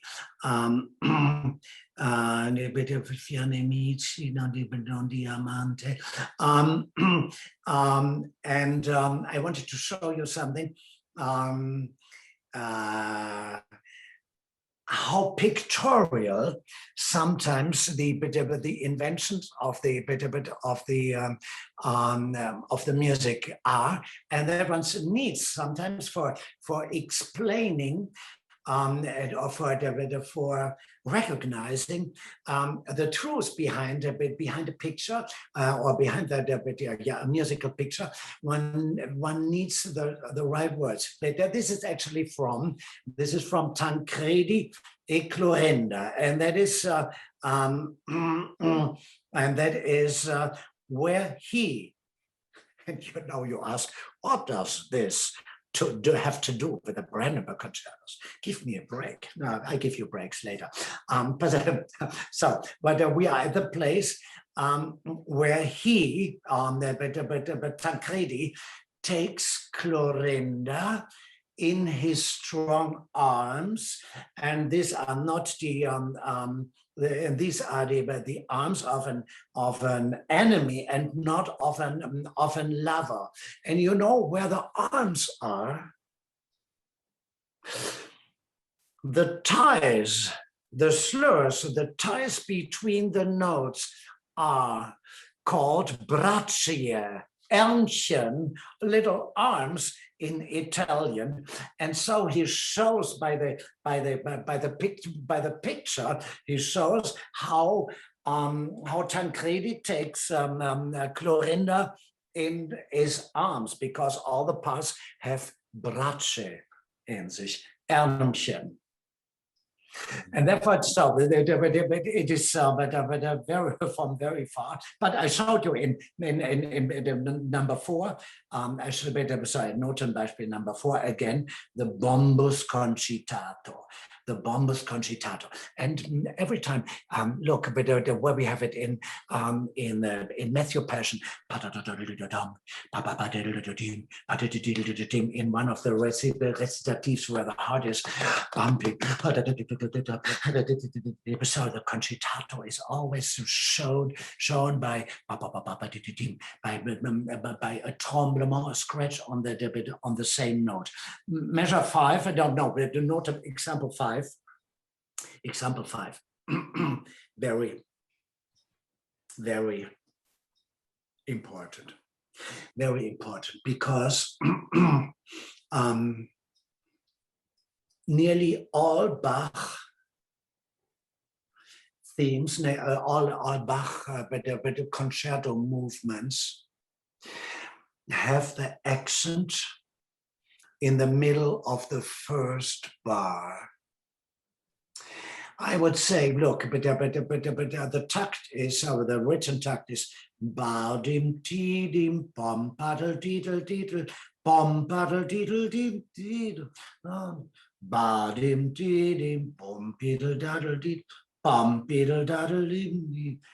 That is how it is written, but the music is bow dim dee dim bum paddle deedle deedle dim paddle deedle deep dee dum bow dim dee dum bum paddle deedle deedle dum paddle deedle deedle da dum bee dum pada dee dum bum ba ha da dee da dee da dum bum ba. Ha da da da da dee da dee da da dee da dim bum bim jam pa di ya yam pi ta ba bi ba ba. So you see, so but always in the half, and the same applies for Brandenburg number 5. So it is bim pa dee da dee da da dum bim bim ba. Why is the accent on the second in the second measure on the third beat? Because behind that accent, the pause behind that accent gives it even more time for developing. If I do it the other way around, pam bim bam bim bim, pam bim bam bim bam, and then I start in D major, and I start again in D major, and then I start pam pam bim bim bim pam bim da da. But here we see, so then it goes, and that's the third measure, pam pam dim pow dim how dum p dum pow di dum pam paddle di da dim bom ba. So it now begins actually. And there begins something I cannot explain. I can but actually not explain what begins there. But perhaps one could say there begins a new time. There begins, even for Bach, suddenly the time of gallant composing. Of gallant composing, what does this mean? That means don't stick so much to the theory. Make music. So don't care if your theme is a tiny bit irregular. Forget it. But go on. The question arises very often to me, Maestro, when the musical theme, the musical motive suddenly moves from the first beat to the third beat, is it then differently accented? No, it is not. Since the words under, in a composition by Telemann or Handel, since the words under stay the same way. So the musical motive and the word are connected. It is in Telemann and Bach, it is gallant, in Telemann and Handel, it is gallant composing which does not respect these very strong things. Pom bim pom bim pam, wamma pop bim bidam, ba da di do da ti dim, pam pam di da di ta di dem. Since actually when Bach is not composing gallant, then the theme and then the motive or the ritornello has to end on the third beat as well.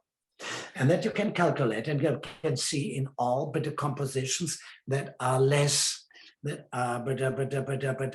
are completely regular. Then you see that that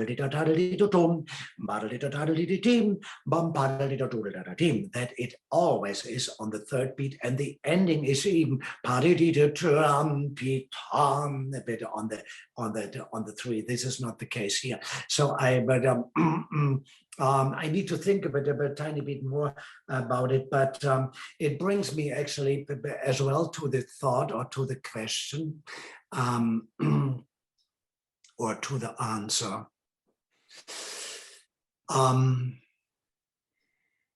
Why did Bach leave Cöthen? Or the other question where we could try to answer is, what comes behind the Brandenburgs? What comes after Brandenburg number 4?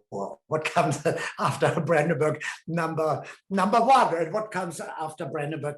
There is a time where everything is, the German word would be ausgereizt.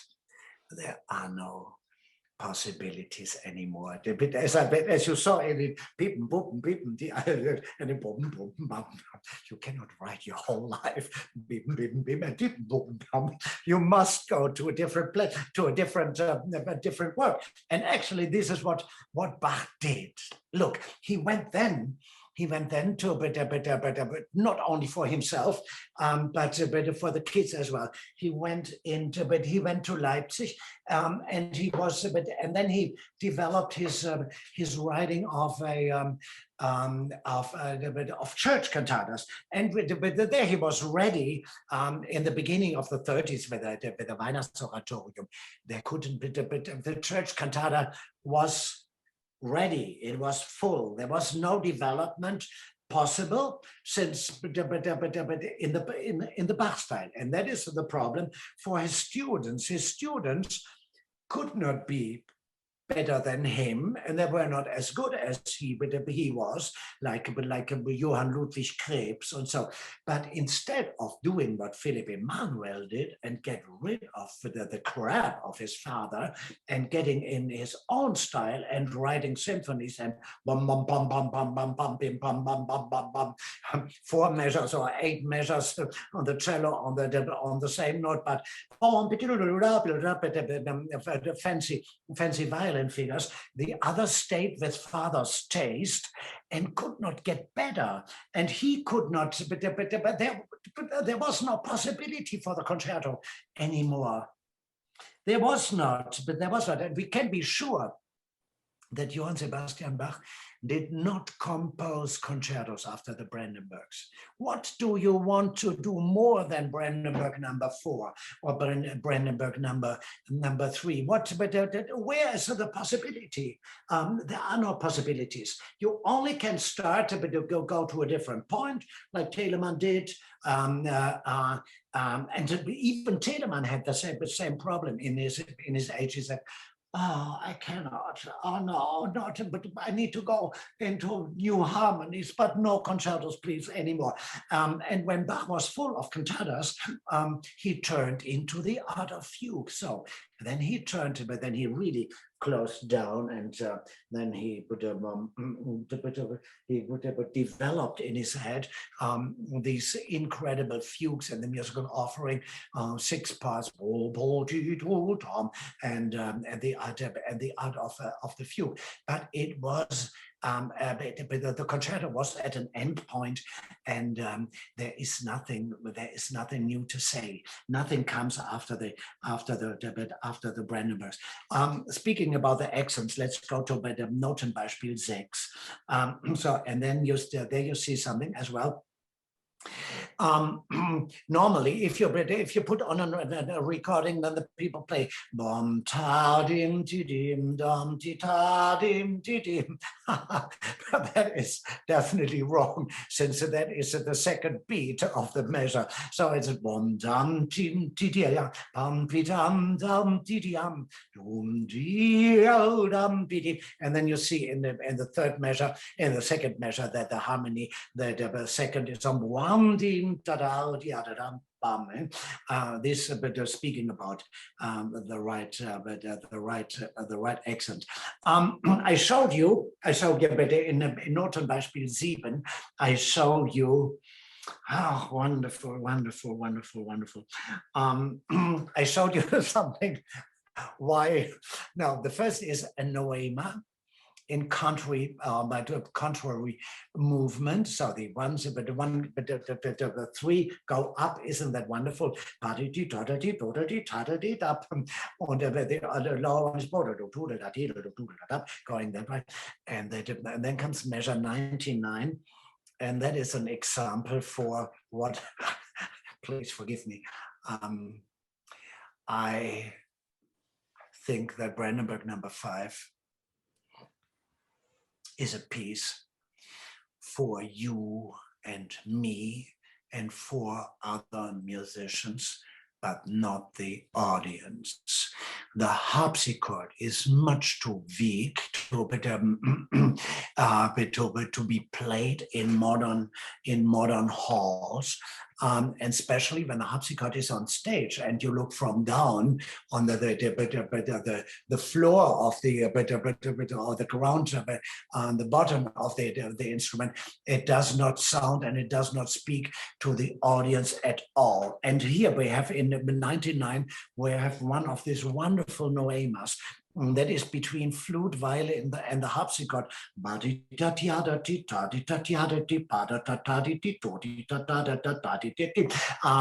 people that play the number 5 recognize it, but the audience doesn't hear a single note of this, since the harpsichord is much too weak.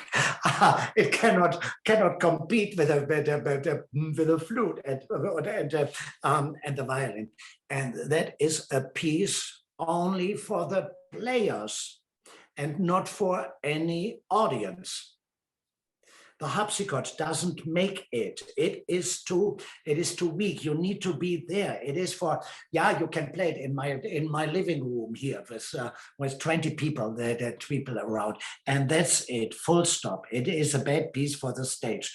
Always the question, bei Notenbeispiel 8, the next question is always at the beginning, so the practical musicians know it. How do we play this?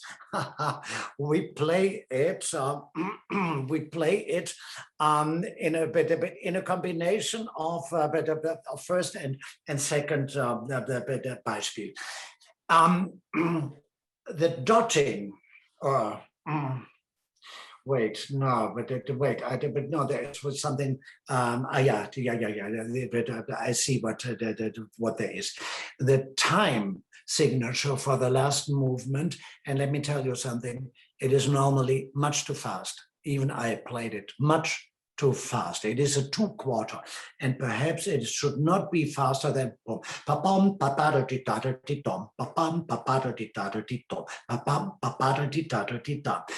but the dotting or the triplet couldn't be written in the time, in the value but he wanted it. Either there was an 8 note too much, or there was an 8 note too, but not enough in the writing manner.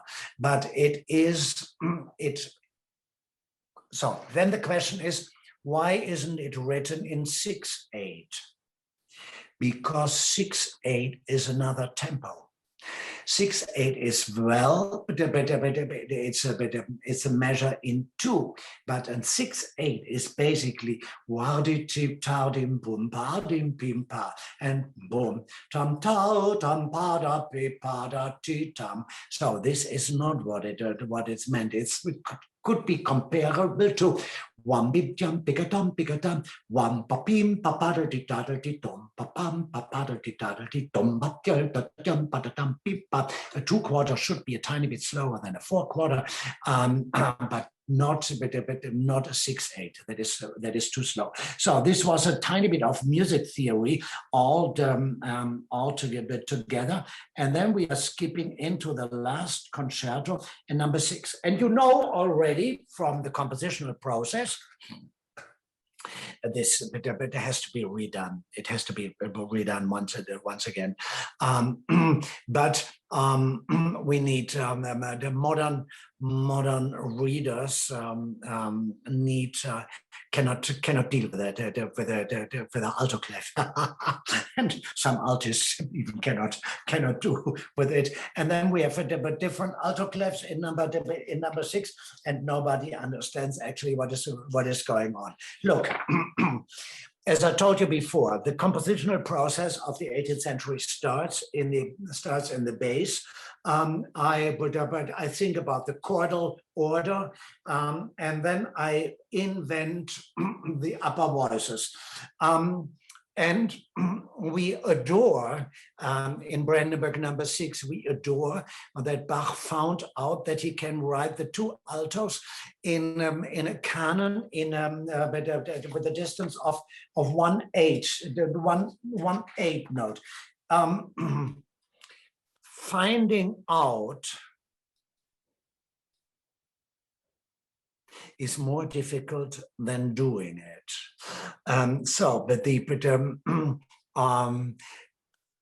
When you find out that you can, how you can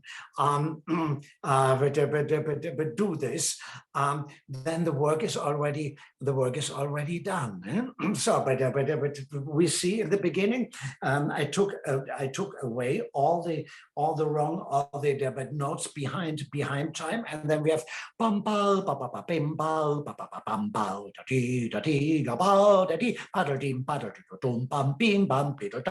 So only affirmative and only consonant notes that come from the bum bum bim bim bim bim bim bim bim from the chords down. So but he only touches only notes that are already there in the bass, and then he orders them. The first instrument plays bim bim bim bim bum bum bim bum bum bum, and the second one bim bim bim bim bum bum bum bum bum bum bim bim bum bum bum bum bim bim bim bim bum bim bim bum. So that is the art behind it. Everything is absolutely the same. I need to restructure the writing, and one could even do. I could even do even a more simpler version. So now I did all the notes that all the affirmative notes, and body dee ba ba ba ba ya be ba ba ba ba ya ba. All the wrong notes I skipped out so that you see that one see what the skeleton is.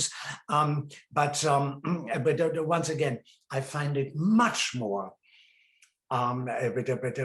much more work and much more effort to find out that wonderful idea that you can postpone them and boom, tip, tip, tip, tip, tip, and they follow each other and they make complete harmonies than actually doing it. So the TED is much more important than the writing. But anyway, so and when he found out, let's go to I told you before. A young Johann Sebastian Bach going to church or going to school and having or whatsoever, sitting in a carriage and going to Dresden. Whatsoever, and having the music in his head, and then he sings boom boom boom boom bim Vivaldi concerto, and then boom bim boom bim boom. When he begins to think, he finds out that you can put this in a canon with an 8 note, an 8 note behind and a quarter note behind and 2 quarters, so everything fits together basically, which is then the result in Notenbeispiel 3. Look, but let me say something in between. I calculate a lot. I was very bad in school in maths, but in Bach I'm calculating always, and we think that the number 6 Brandenburg is it's very, very important for the violas. No, it is not. It is not so important for the violas. So the violas are louder than the gambas, and therefore they sound better. But in the first movement, you can actually not yet recognize that it turns into a viola concerto in the last movement, since later when the solo passages come. So, but here we have Anapest and Dactylus. When the solo passages come, they are tiny bit longer. He knows already from he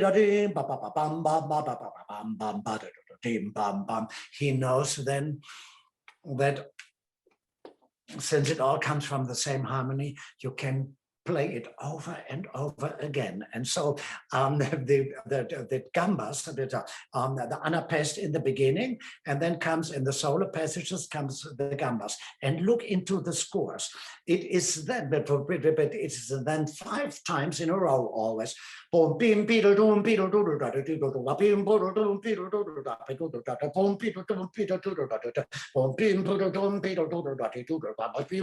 I have said all the instruments that come in with it with the same very turbulent the figure in the reverse of version. So he has found it out in the very beginning that you can combine these things, and then he says, okay, then I combine all 5 instruments in. The cello comes then in, and the 2 gambas, and the 2 beta, and the 2 altos. So it is a wonderful thing. But more wonderful is discovering how Bach does it. We don't listen so much to the gambas, and therefore to the viola da gambas, which are actually instruments that are not suited for Baroque music. Why not? Because look, the violin or the alto, but not the cello, but the cello only in the early Bach times. But on a violin, you have all the scales. The beginning of a scale is exactly fingering the wise, but like the ending. So it's ba ba beep beep beep, ba ba beep beep beep. Or ba ba ba ba beep ba ba ba ba beep. So the two halves are identical for the fingers. On the gamba, you have to play ba di da di di ba di di. So, but changes all over the strings because they have thirds in the middle, or 1/3 in the middle, and quarts in the but outside. The gamba is for Renaissance music, but the typical Baroque figure, you cannot play on that instrument, since the fingering changes constantly. In the violins, it goes poppy, poppy, beep, beep, poppy, poppy, poppy. It goes very properly up, and in the gambas you have to mix things. But they are very important in this place. And speaking about noemas, look, but I have written in Beispiel 4, I have written, we always listen, but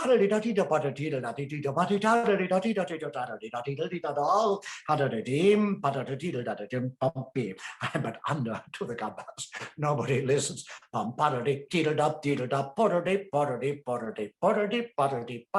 They play boom, boom, boom, boom.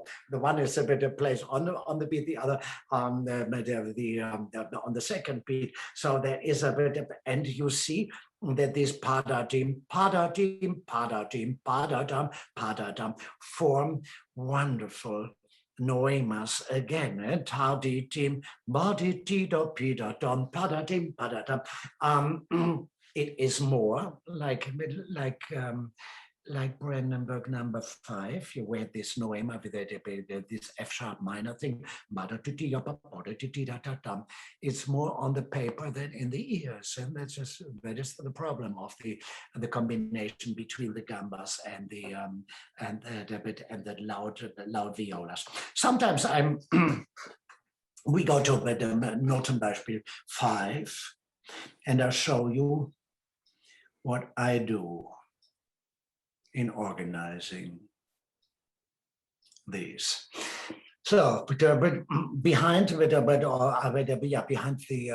2 measures is the principle. Try as much as possible on first beat in down bow, on second beat in up bow. And since but if you put it in the measure, in the measure and in the beat, then we have wadati pa pa pa padati pa pa pa padati pa pa hadal dadal papi. A bit for the first line, and the second one is boom padidim pitada tida dam pitada tida dam tidal yadal dadam.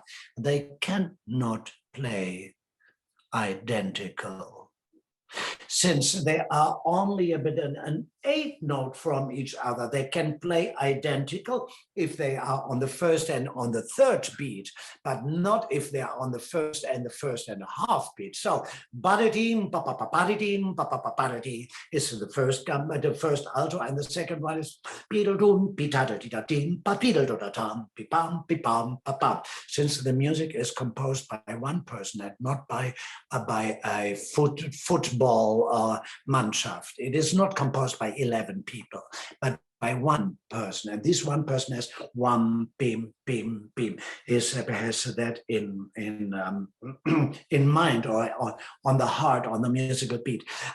Why did I reconstruct the slur? Or the question, and the question more general is, do the Brandenburg show us constantly how they want to be played? No, they don't. But it is very difficult. It is very difficult to find out, and it needs a lot of experience to find out where the parts are that are fully designed and where the parts are that are not fully designed. Let me give you. Let me tell you. Slow movements are generally fully designed with mistakes, with Auslassung, with forgettings in, there is a slur missing, but the middle movement of number 1, of number 2, of number 4, and number 5 less, but number 6. So they are basically fully designed with the smallest articulations. Fast movements are not at all designed, except for solo parts. The solo part of number 4, the violino solo, is fully designed in the first movement. In the last movement, I'm not exactly sure what to do. The solo part is quite fully designed in the after composed movement of number 1. The solo part is very good. The solo parts are not good in number 2 in the first movement. The parts are good in number 3. So it is a mixture of yes and no. And look, when you have kids and they come home and they lie, the next time they tell you something, what happened on street or in school, you say, are you already again lying? So you don't trust. You don't trust. And the more mistakes somebody does, like Haydn, or the more forgettings one does, like Haydn, Mozart is completely opposite. Everything is written there, but Haydn makes a but leaves a lot aside and concentrates only on music. As more you mistrust. And when I could easily point a bit in every movement on 20, but even a bit in these fully designed slow movements on 20 places, there's a slur missing, there's a slur missing, there's a trill missing, there's a this missing. So you mistrust basically. And since look, but the string players are better asked first, where are you bow technique wise? If you play PD team, so you don't know, you're on the tip. Okay, then one could do pida team, but this is not 18th century. Well, that is Paganini. Eh? So, but better would be badadim, badadim, badadim, team. Somebody else can play it the other way around. I played like this was my experience.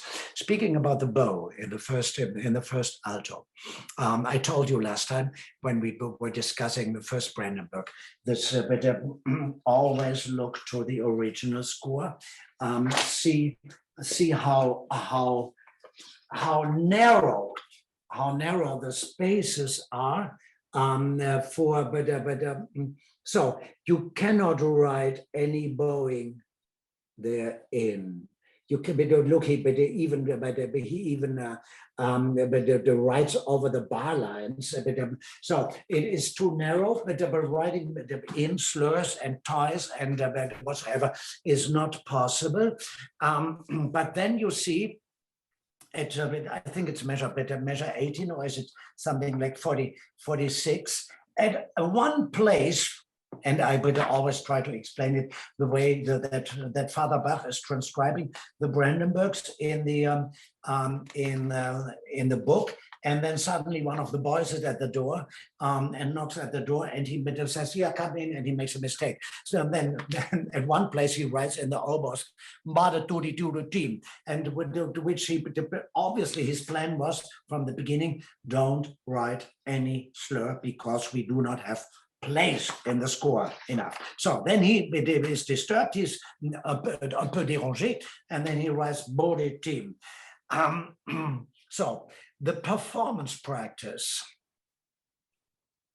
of the 1720s is very far away. And Bach himself, when he took the pieces later, these pieces, when he took them later, but in cantatas or whatsoever, he never brought them from the performance practice on the most modern way, on the way that they were played in his time. In some of the cantatas he did it. So, but for instance, 82, Ich habe genug. But it was more and more as longer he played the piece, as the more times it was performed in the churches, he added the slurs, and finally all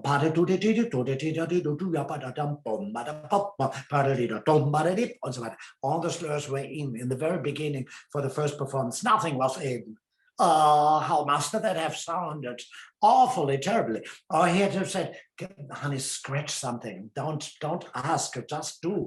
Don't play." But we are obliged. We are to perform the pieces as how should I say, as elegant as possible.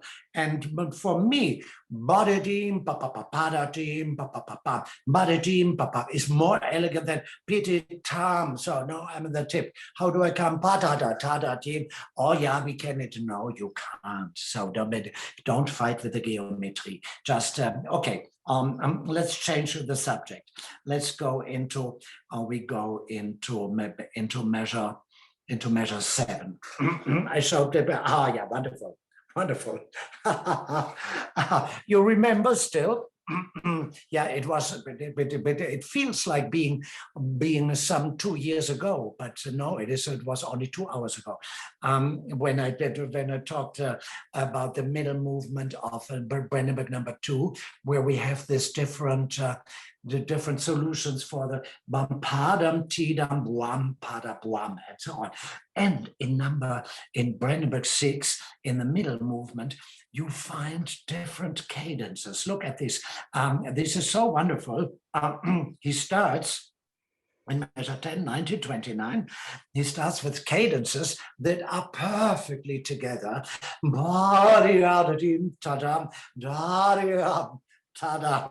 And then when you are used to this kind of harmony, you think, oh, there comes again the cadence. But then in measure 53 is and the doesn't fit together, or the other one and the second one. So he one would say the Italian word for this is for the examples 53 and 58 is sprezzatura. And the French had it as well, and that some composers wrote deliberately in one of the parts wowdy towdy towdy dum, and in thirds lower wowdy tadim padam dim. So one thinks, oh, my God, what are they doing? Oh, they're not playing together. And so disturbing a tiny bit. So especially when it is so extremely soft and flowery and then party, oh, it's not together. But he wrote it. Everyone has to play it this way. I love this places. No, you cannot play the second viola in 53 like the first one, and you cannot play the first viola in 58. No, it is. But you have to play it like it is written. Then I told you something from Bach and from Bach and the sons. Oh no, Papa, no, Father, not again, not again, not again a Passacaglia. No, Chacon, no, not at all. And the middle movement of the you hardly hear it ever because people but the alto players are so self-centered that they scratch like idiots in the upper part, and you do not hear the reason for this move, for this slow move. The reason is the passacaille in the bass. Wow, dum dum dum dim tau dim dim dum. I don't get this, but you see, and I was a tiny bit too fast. But in my synopsis, you see. But that I wrote down all the time signatures and the tempos that Bach invested or put in the Brandenburgs, and he has an adagio in 3/4. He has an andante in 3/4. Adagio is in the first movement, one beat, first piece, one di da da di da di dam ba di di. Then he has andante, bum bim bum bim bum bim pow dim bum bim bum bim bum. And then we have an adagio, but not too far, not too slow, in the slowest triple meter. But still, you need to recognize wow, dee dum, dee dee da dum, da da da. And the cantabile is in the bass and not in the altos.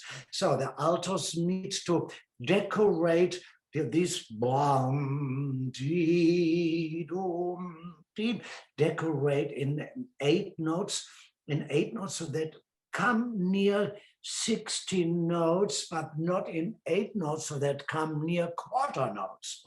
Since then you hear here, but then the bass is wom, wom, wom, wom,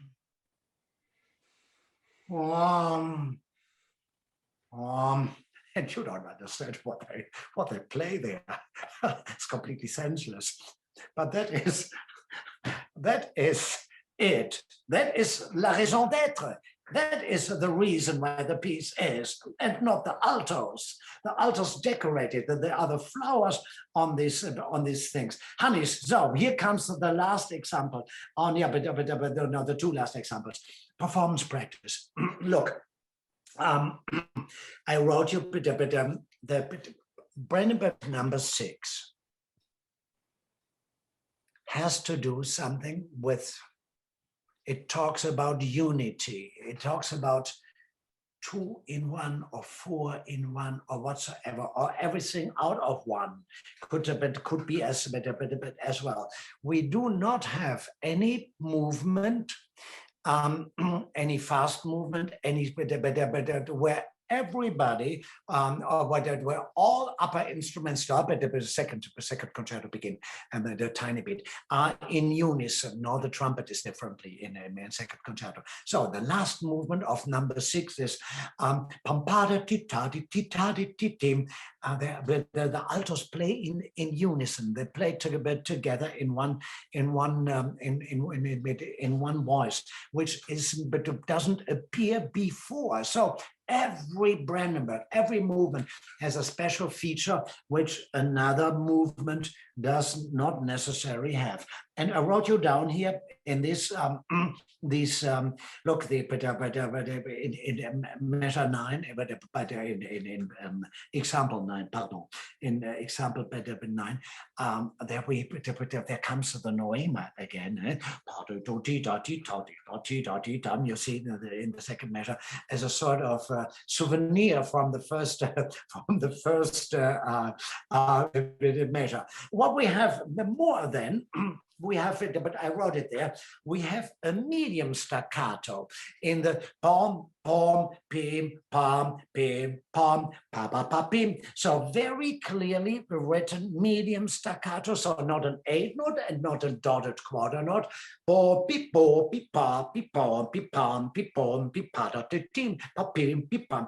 But I'm so picky about it because later in Beispiel 10, you see that in other parts of the concerto of number 6, the violas, the continuo and the violas in example 10. They play, but so they play pam pam, papi pam, pam pam. So they play long, and then comes the morky bass again in the violas, in the gambas, po pi po pi po pi pop, and the other plays po pop pop pop pop pi pop. So a medium short. These are things that I stress, but that I put importance on in performances, or whatever, so that we play as much.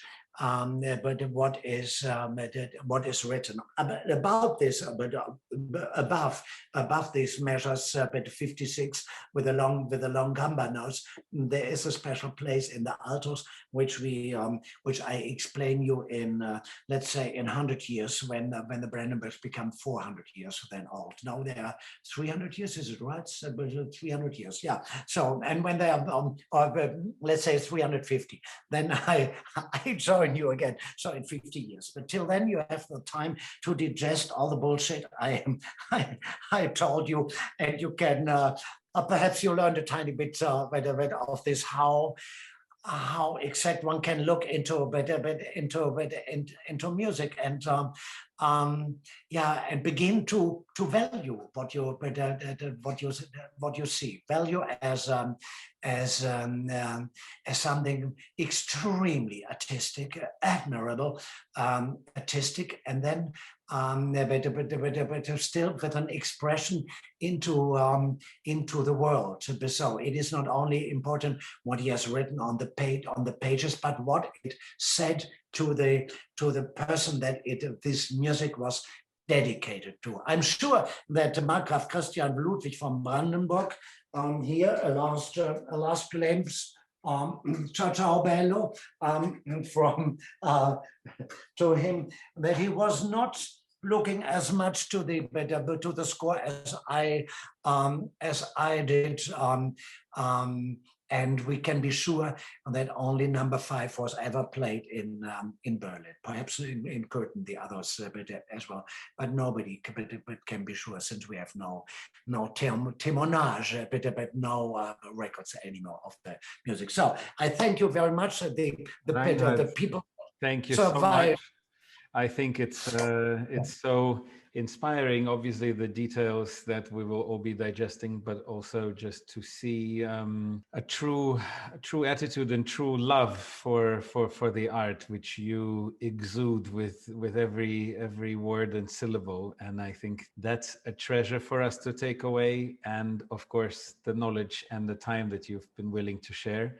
I only hope that you'll agree to come back and talk about anything else that interests you, because it will interest us. I'm sure the responses have been fabulous. So perhaps Mozart, anything that you're willing to talk about. I hope this is to be continued in many parts.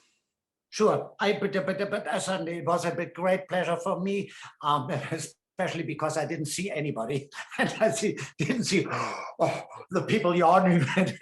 No, I think we're all wrapped in attention. I post also in the chat for those of you that were not here the first time. You can see on YouTube the first part of this incredible seminar, and there are many comments thanking you. And I thank all our participants for being here and for the attention and the interest. And I look forward to seeing everyone very soon in the future. But most importantly, thank you, Reinhard, and bravo. Welcome.